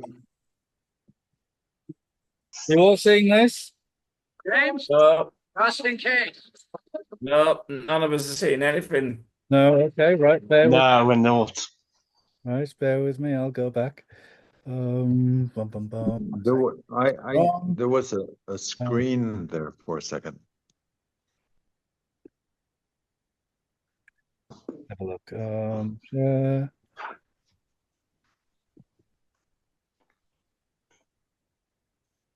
Okay, we see a screen. Something's happened. James, just in case. Are you seeing any of that? We're seeing a pause picture, Philip. They've obviously done a software update and they're letting me to share it. Let me try. Apple have obviously changed their settings, and I can't share anything with that's copyright anymore. But there you go. So we won't do that then. That's going to bugger up my quiz this week. But there we go. Are we still getting a quiz, Philip? Well, we will maybe later on. But let me later on. Well, who knows? It's almost tomorrow. I think these things have often gone on quite late, but obviously, once our guests have had enough, which Alejandro, can I ask? After you've been on last time, I looked on IMDb. You're in a TV series called Narcos, which is a Netflix thing. Did you enjoy being in that? Who you speaking to? Alejandro. Alejandro. You're in a TV series called Narcos. It's like a spin-off from Narcos. I was in Narcos. I was in. Yeah. Did you enjoy that? It was enjoyable in a certain way. You see, when they first called me again, they wanted me to audition for it, and I said, "Sorry, I don't do that kind of project." So it almost looks like I don't really want to work, So I said, "I'm sorry, I don't do that." And then the casting director, who is my friend, called me up and said, "Listen, Alex, in your scenes, there is no violence. You don't have to shoot anybody. Nobody shoots you. There is no blood involved. Your character is alive and well, and he's a famous politician, but we cannot tell you who he is. All I can tell you is he's a mixture of a famous politician, Carlos Slim, the very rich Mexican guy, and a drug dealer. That's your character." And I told her, "Look, they're not going to give me the part because in real life, believe it or not, I'm not a jerk. I'm actually quite a nice guy. And they want me to play a jerk. They're not going to give me the part." And she said, I've been trying to cast this part for 3 weeks, and they don't like anybody. And they're going to fire me unless I find somebody today. So just as a favor, as a friend, would you please come and audition for the part? I said, oh, okay, just as a friend. So I went. I didn't even know my lines. I just sat there and said, okay, I'm here. What am I supposed to say? So-and-so, okay. So I said 1 or 2 lines, and I said, okay, so now we're still friends, right? So I came home thinking I'm not going to get the part. And then that evening she calls me up and she says, you got the part. Fuck, how? I don't know how. So I enjoyed it because I worked with Diego Luna, whom I've known since he was a little boy. And he's a very nice guy, and we get along fine. And his sister and I were sort of friends. And his father was a really nice guy. So that was enjoyable because most of my scenes were with Diego Luna. And the director, whose name was Amate Escalante, we had different directors. But the one I worked with the most, Amate Escalante, who got an award in the Cannes Film Festival for one of his movies. He's very nice. He's the kind of director I like. He just goes like, okay, do whatever you want. Action. Yeah. And then cut. And then he comes back and says, okay, let's do it again, but now do something completely different. Whatever you want, but just completely different. Same scene. Take 2. Do whatever you want. Action. So it's nice to work like that. And I enjoyed it because, it was very nice people. What I like about working in films is that people are generally very nice. And everybody was very nice. And that's what I like. There was no stress and nobody was yelling. Sort of like License to Kill. I never heard anybody in License to Kill scream or get upset or yell at anybody. That's how I like to work. So I enjoyed Narcos. To my surprise, it seems to be popular in England, which I didn't know. Yeah, it's good.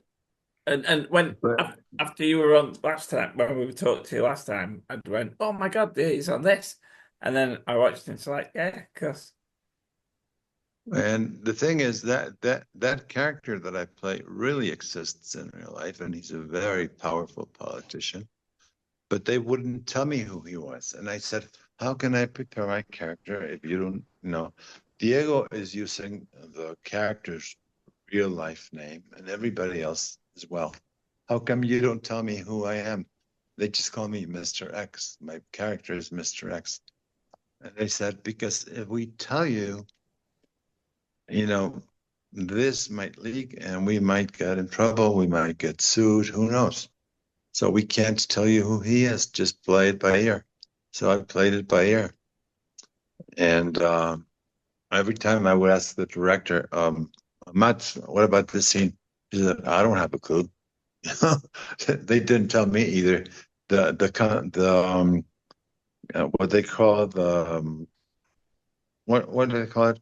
It's a secret thing. You can't tell anybody anything about the project. And as a matter, when we went to work on our call sheet, it didn't say Narcos.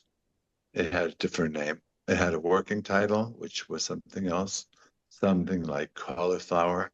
And all the extras thought they were working in cauliflower. And it wasn't until it came out that I discovered who this character is. And then, I had a bodyguard all the time. They had an Israeli bodyguard pick me up at home and take me to the set and bring me home. And when I found out who this guy is, who in 1988 he was the Secretary of State in Mexico, in historically, and now all of a sudden he's a good guy. But back then, he's the guy who authorized all the drug dealing in Mexico.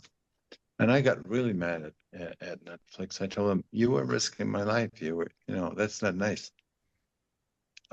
Because if he gets upset, fortunately, physically, I don't look like him. So I asked them, "Why did you pick me for that part if I don't look like him?" And they said, "That's why we picked you, because that way he won't think it's him." So there was a little bit of tension.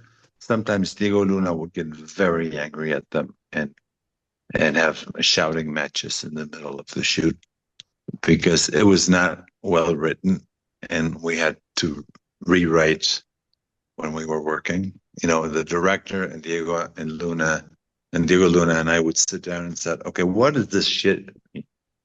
Okay, let's put it in Spanish," and we rewrote it right there. And it was interesting, but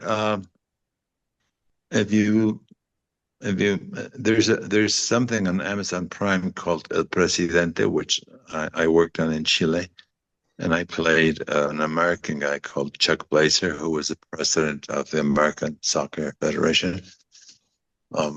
That I enjoyed. So normally but now the reason I accepted Narcos in the end is that every thing you see there is true. It really happened. It's not fiction. It's like a documentary. So it's denouncing the government that we had up until like 8 or 10 years ago. They were all drug dealers. The president of Mexico was a drug dealer in real life. And right now, our current president, our first woman president, Dr. Sheinbaum, PhD, she has more balls than anybody I know. And now they're all being brought to justice, the ex-presidents of Mexico, for being in cahoots with the drug dealers. The 2 presidents ago, we had a guy by the name of Calderon. He was the leader of the narcos. And the guy who was in charge of Mexican security, he was supposed to fight the narcos. He's now serving 38 years in jail in the United States for drug dealing. And he was supposed to be combating drug dealing. So to you guys in England, you might think it's a very entertaining show. It's actually a reality. Wow. Wait, sort of kind of blows out my following question for Paul. I mean, asked that question. I was just going to say, when the License to Kill, where that bloke is in the swimming pool at Felix Leiter's wedding, and he's popping the popcorn, the champagne bottle. Did you have a stunt team around him for that? Which one? At the beginning, at License to Kill, Felix's wedding, there's a guy with a beard who's there popping a champagne. Popping up champagne. So my joke is completely disintegrated. Sorry about that. And Alejandro's amazing response to my question. Sorry about that. But, No, it's all right. it was that dangerous that we had to rehearse it a few times in the back room, just getting the corks right and the champagne right. Thank you. It was enjoyable. Well, there's that scene in the Star Trek episode, isn't there, where they knock out somebody with a bottle of champagne in the James. It's the first thing. Whenever I think I love License to Kill, it's my favorite film ever. But one of the key significance, the moment they hit that thing, I see that bloke having an absolutely amazing time in the swimming pool, and I'm going, I've never been to a wedding like that. Haven't you? You've got to get out more. Absolutely, yes. Well, to be perfectly honest, get out of Pendle. That's the I live in East Lancashire, and it's not possible to have that kind of wedding. No. Well, it breaks the ice anyway. Yeah. Yeah. Although the only ice you get in Key West is in the drinks, isn't it? But, yeah. Like it. Anyway, any more questions for our guests before they go? One more, please. Nigel, go on then. Let's get you on there. Where are you? For question for Alessandra, and then a question for Paul, if I may. Alessandra, do you have any plans to come to the UK to meet fans, or do you go to events in America to meet James Bond fans or fans of your other work? I have a daughter who lives near London, about an hour. She wants to be a psychologist, and she decided to stay. Her mother married a British gentleman, and so they moved to England, and they live there. Okay. And they come down once a year. And I heard the 40th anniversary of License to Kill is coming up in about 3 years' time or so, or 4 years' time. Yeah. So I'm gonna try to, if I'm still alive, I'm gonna be 75. So who knows what's gonna happen? Well, So, but you will still be alive. Yes. But yeah. we never know. You have to remember I live in Mexico, dude. I could walk out of my house and get shot in the head. Well, we'll come here sooner then. Yes, please. We'd all love to So, meet. so right now I'm London. sort of planning on going to the 40th anniversary, visiting my daughter and meeting all of you wonderful guys. I've met very, very nice Bond fans since last year that I didn't know existed before the 35th anniversary. So I do look forward. Like, I had no reason to go to England, but now I do. But on the other hand, I have a lot of shit going on in Mexico. And to me, my main priority in life has always been my daughter. And her meeting her needs, and so if I can sort of arrange everything and maybe go there, I will. But I can't promise. I have to admit that I am a very having been a monk for so long has had its effects. So I like being alone. I'm home alone most of the time. I rarely go out. If I go out, it's because I have to go to work. So, and I don't travel much anymore. I also now have a bad hip and a bad knee. But I promise if and when I can. Now, I will not go to the United States as long as Trump is president. Fair enough. I have a lot of gay friends. I have a lot of transsexual friends.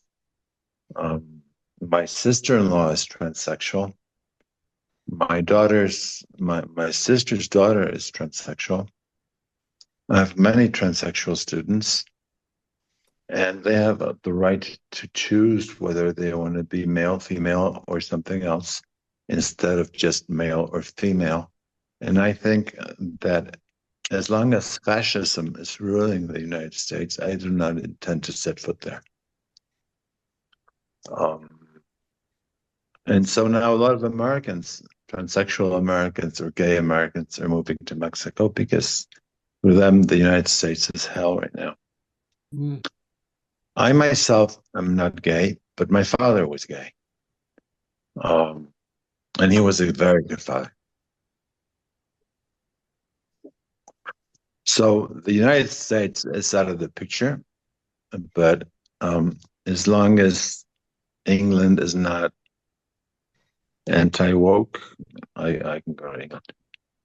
Well, I just want to raise a glass to everything that you've just said there. Raise me a bottle.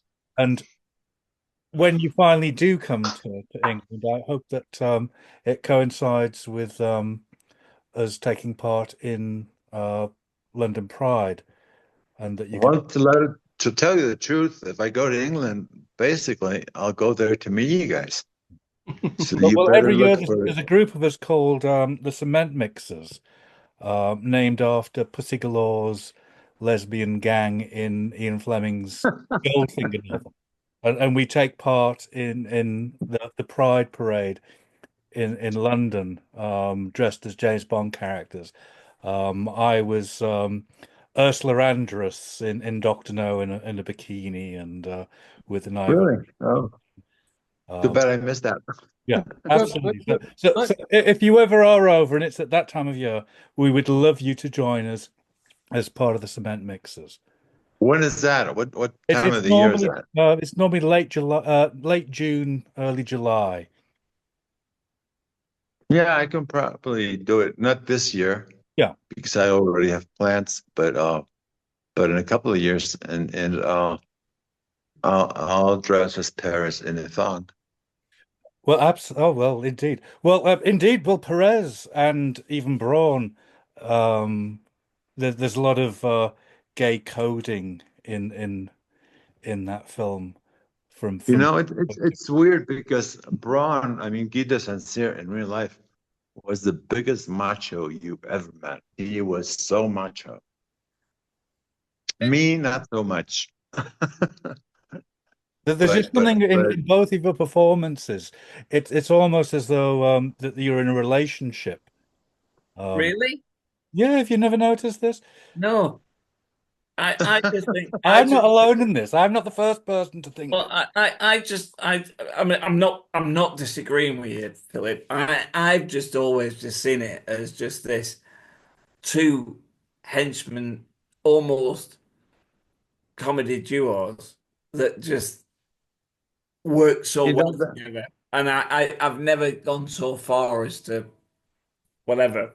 Perhaps There's a thing I'm called not interested. Man with the Golden Gun, Ian Fleming's Man with the Golden Gun, where there's a thought that Scaramanga actually fancied Bond, and that's why he gets him into his organization. And I think they took that in License to Kill.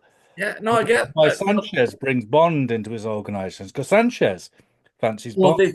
there's lots of that in there, but I never see it in them two characters. But I'm not saying it isn't, because Sanchez and Dario, there's that, It's just full of homoeroticism. License to Kill. It might not have been intentional, but it's there.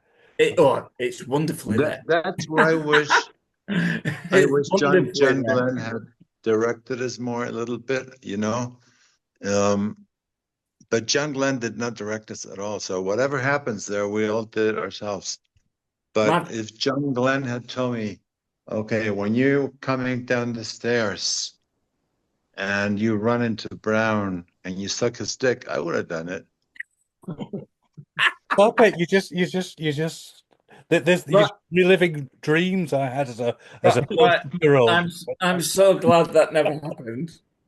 But John Glenn didn't direct this, so if it's not in the script and the director doesn't tell me anything, you know, I'm not going to suck somebody's dick out of the blue. It was in my script, I can tell you. But I have to say that moment where they both come down that jump, that moment is dynamite. It is absolutely dynamite. It makes me laugh. And when I went to watching the pictures when they were doing the run a couple of years ago, everyone in the cinema laughed. You know, really down that bump, brilliant. Anyway, on that note, good night, guys. So I think maybe sometimes Bond films tend to be very macho films, no? And some Bond films sometimes tend to be macho films.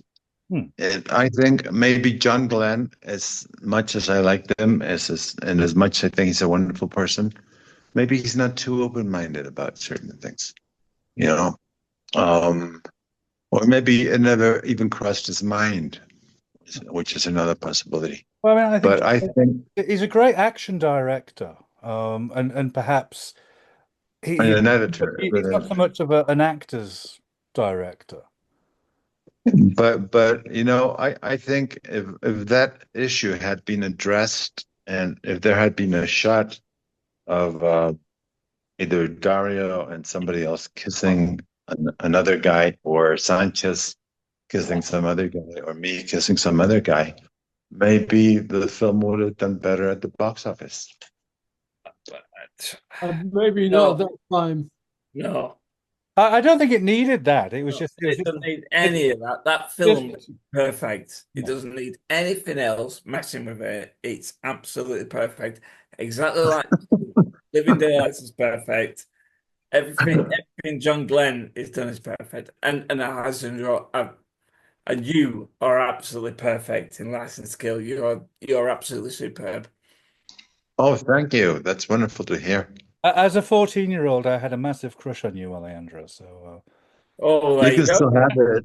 You can still have it. oh, I do indeed. Yes. But yes, you were the. I remember coming out of seeing that for the first time, and you were the character that I remembered, apart from James Bond. So thank you. That's kind of surprising to hear because, you know, I didn't think Perez was very important in the story, but now it turns out maybe he was.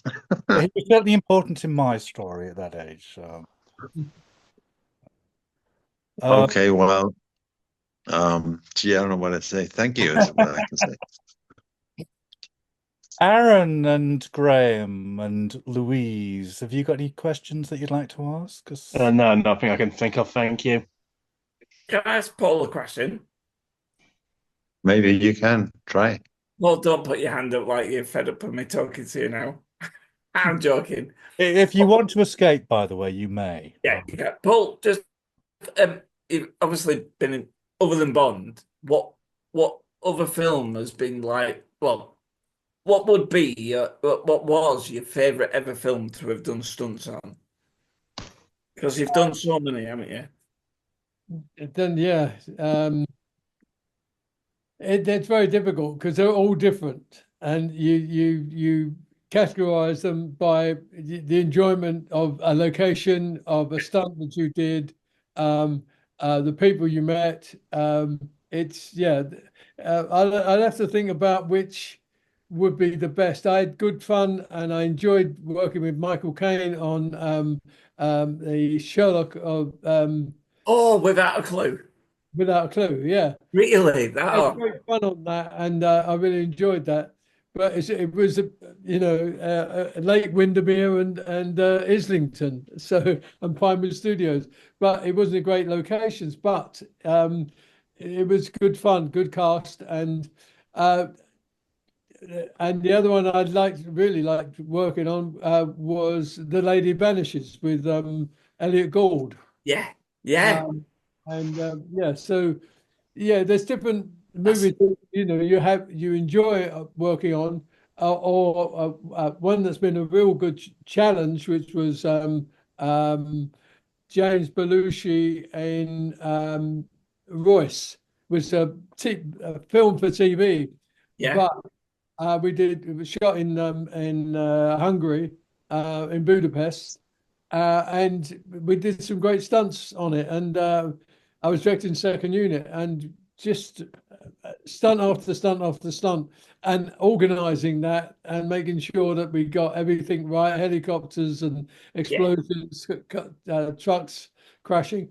So yeah, that you get to, you enjoy different movies for different reasons. And how did you get involved into being a stunt, into stunts really?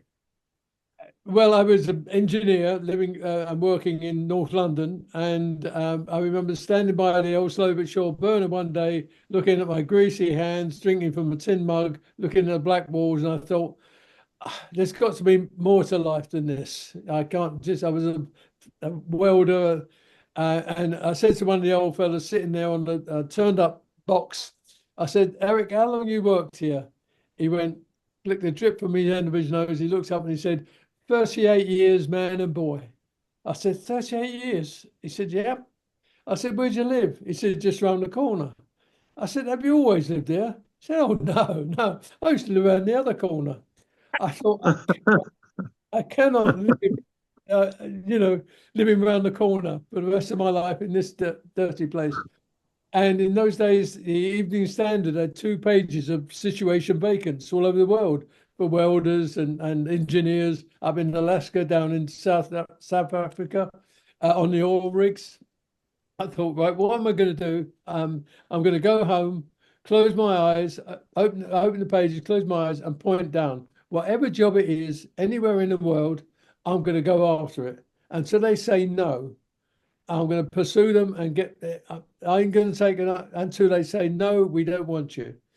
And I'm going to be true to that. I said, right. So I went home, opened up the pages, closed my eyes, pointed down, and my finger alighted on a little square that said, "The London School of Charm requires models, Leicester Square." And I thought, I can't be a model, it's ridiculous. But to be true to myself, I've got to phone up, and they've got, as soon as they hear my voice, Cockney voice, they say, no, thanks. So I phoned up and said, hello, darling, I understand you want models. She said, yeah, come along on Tuesday, we're doing interviews. She hadn't said no. So I thought, well, it's a night out in the West End. I was a member of the Two Eyes Coffee Bar with Tommy Steele and all the boys down there. I thought, right, I'll go up there, and as soon as they see me, they say no, and I'll be able to spend the night in the West End. So I went up there, and they took me. I went in there, and the guy, Mr. Gordon Eden Ween, was the proprietor. So I went in there, and I thought, I've got to get out of this somehow. He said, have you any experience? I said, no, none at all. I thought that would get me out of it. He said, no, well, we're training guys for young guys like yourself. It's 3 months course. And if you're good enough, well, you join the agency. I thought, how can I get out of this? He hadn't said no. So I said, if I do get on your agency, how much can I earn? He said, between 4 and 5 pounds. So I thought, this is it, my out. I said, thanks all the same. You're very kind. I said, but I'm earning £13 a week plus bonuses. And he said, no, £5 an hour. I thought, wow, £5 an hour, 6 days a week. Do they do Saturday mornings? Do they overtime? So I decided that I'd become a model. So I was a model, and then my agent sent me to understudy Roger Moore on the Saints. And that's how I started on the Saints and doing stunts. Brilliant. That's a great story. Wonderful. You should write a screenplay about it. Yeah, should do, really. I'm having enough trouble with my book. Yeah. I can't wait for that. I think that'll be amazing. Yeah, whatever it's called.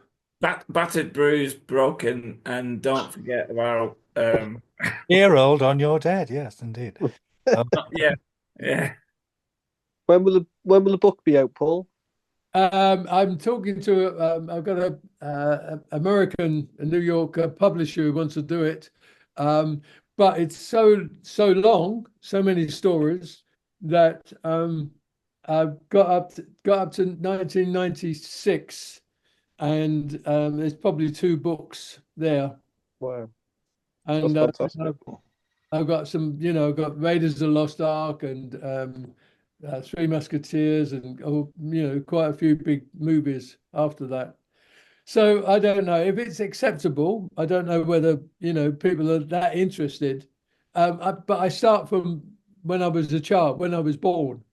So I start with The Bridge Too Far, and where I thought I was going to die, and I say, if I was about to die, if my life, as they say, flashes in front of you, what would it have been? And then would it have been, I was brought up during the war. So air raid, shelters and bombs and barrage balloons. And it's about my life. It's not about stunts. Stunts are because I'm living them. But it's really about me, and I'm writing it myself. So I want it in my voice, and I want it to tell the stories like I tell you guys. Yeah. And hopefully they're interesting enough to people to want to read it. Well, I'm quite sure that when it does get published, there'll be a lot of people who'll buy it.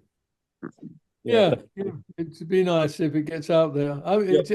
This worries me that she wants to do it in America, all over America, but I'm not sure whether my English sense of humor and whether it'll fly in America, whether people. Do you realize how much of a ledge you are, though, Paul?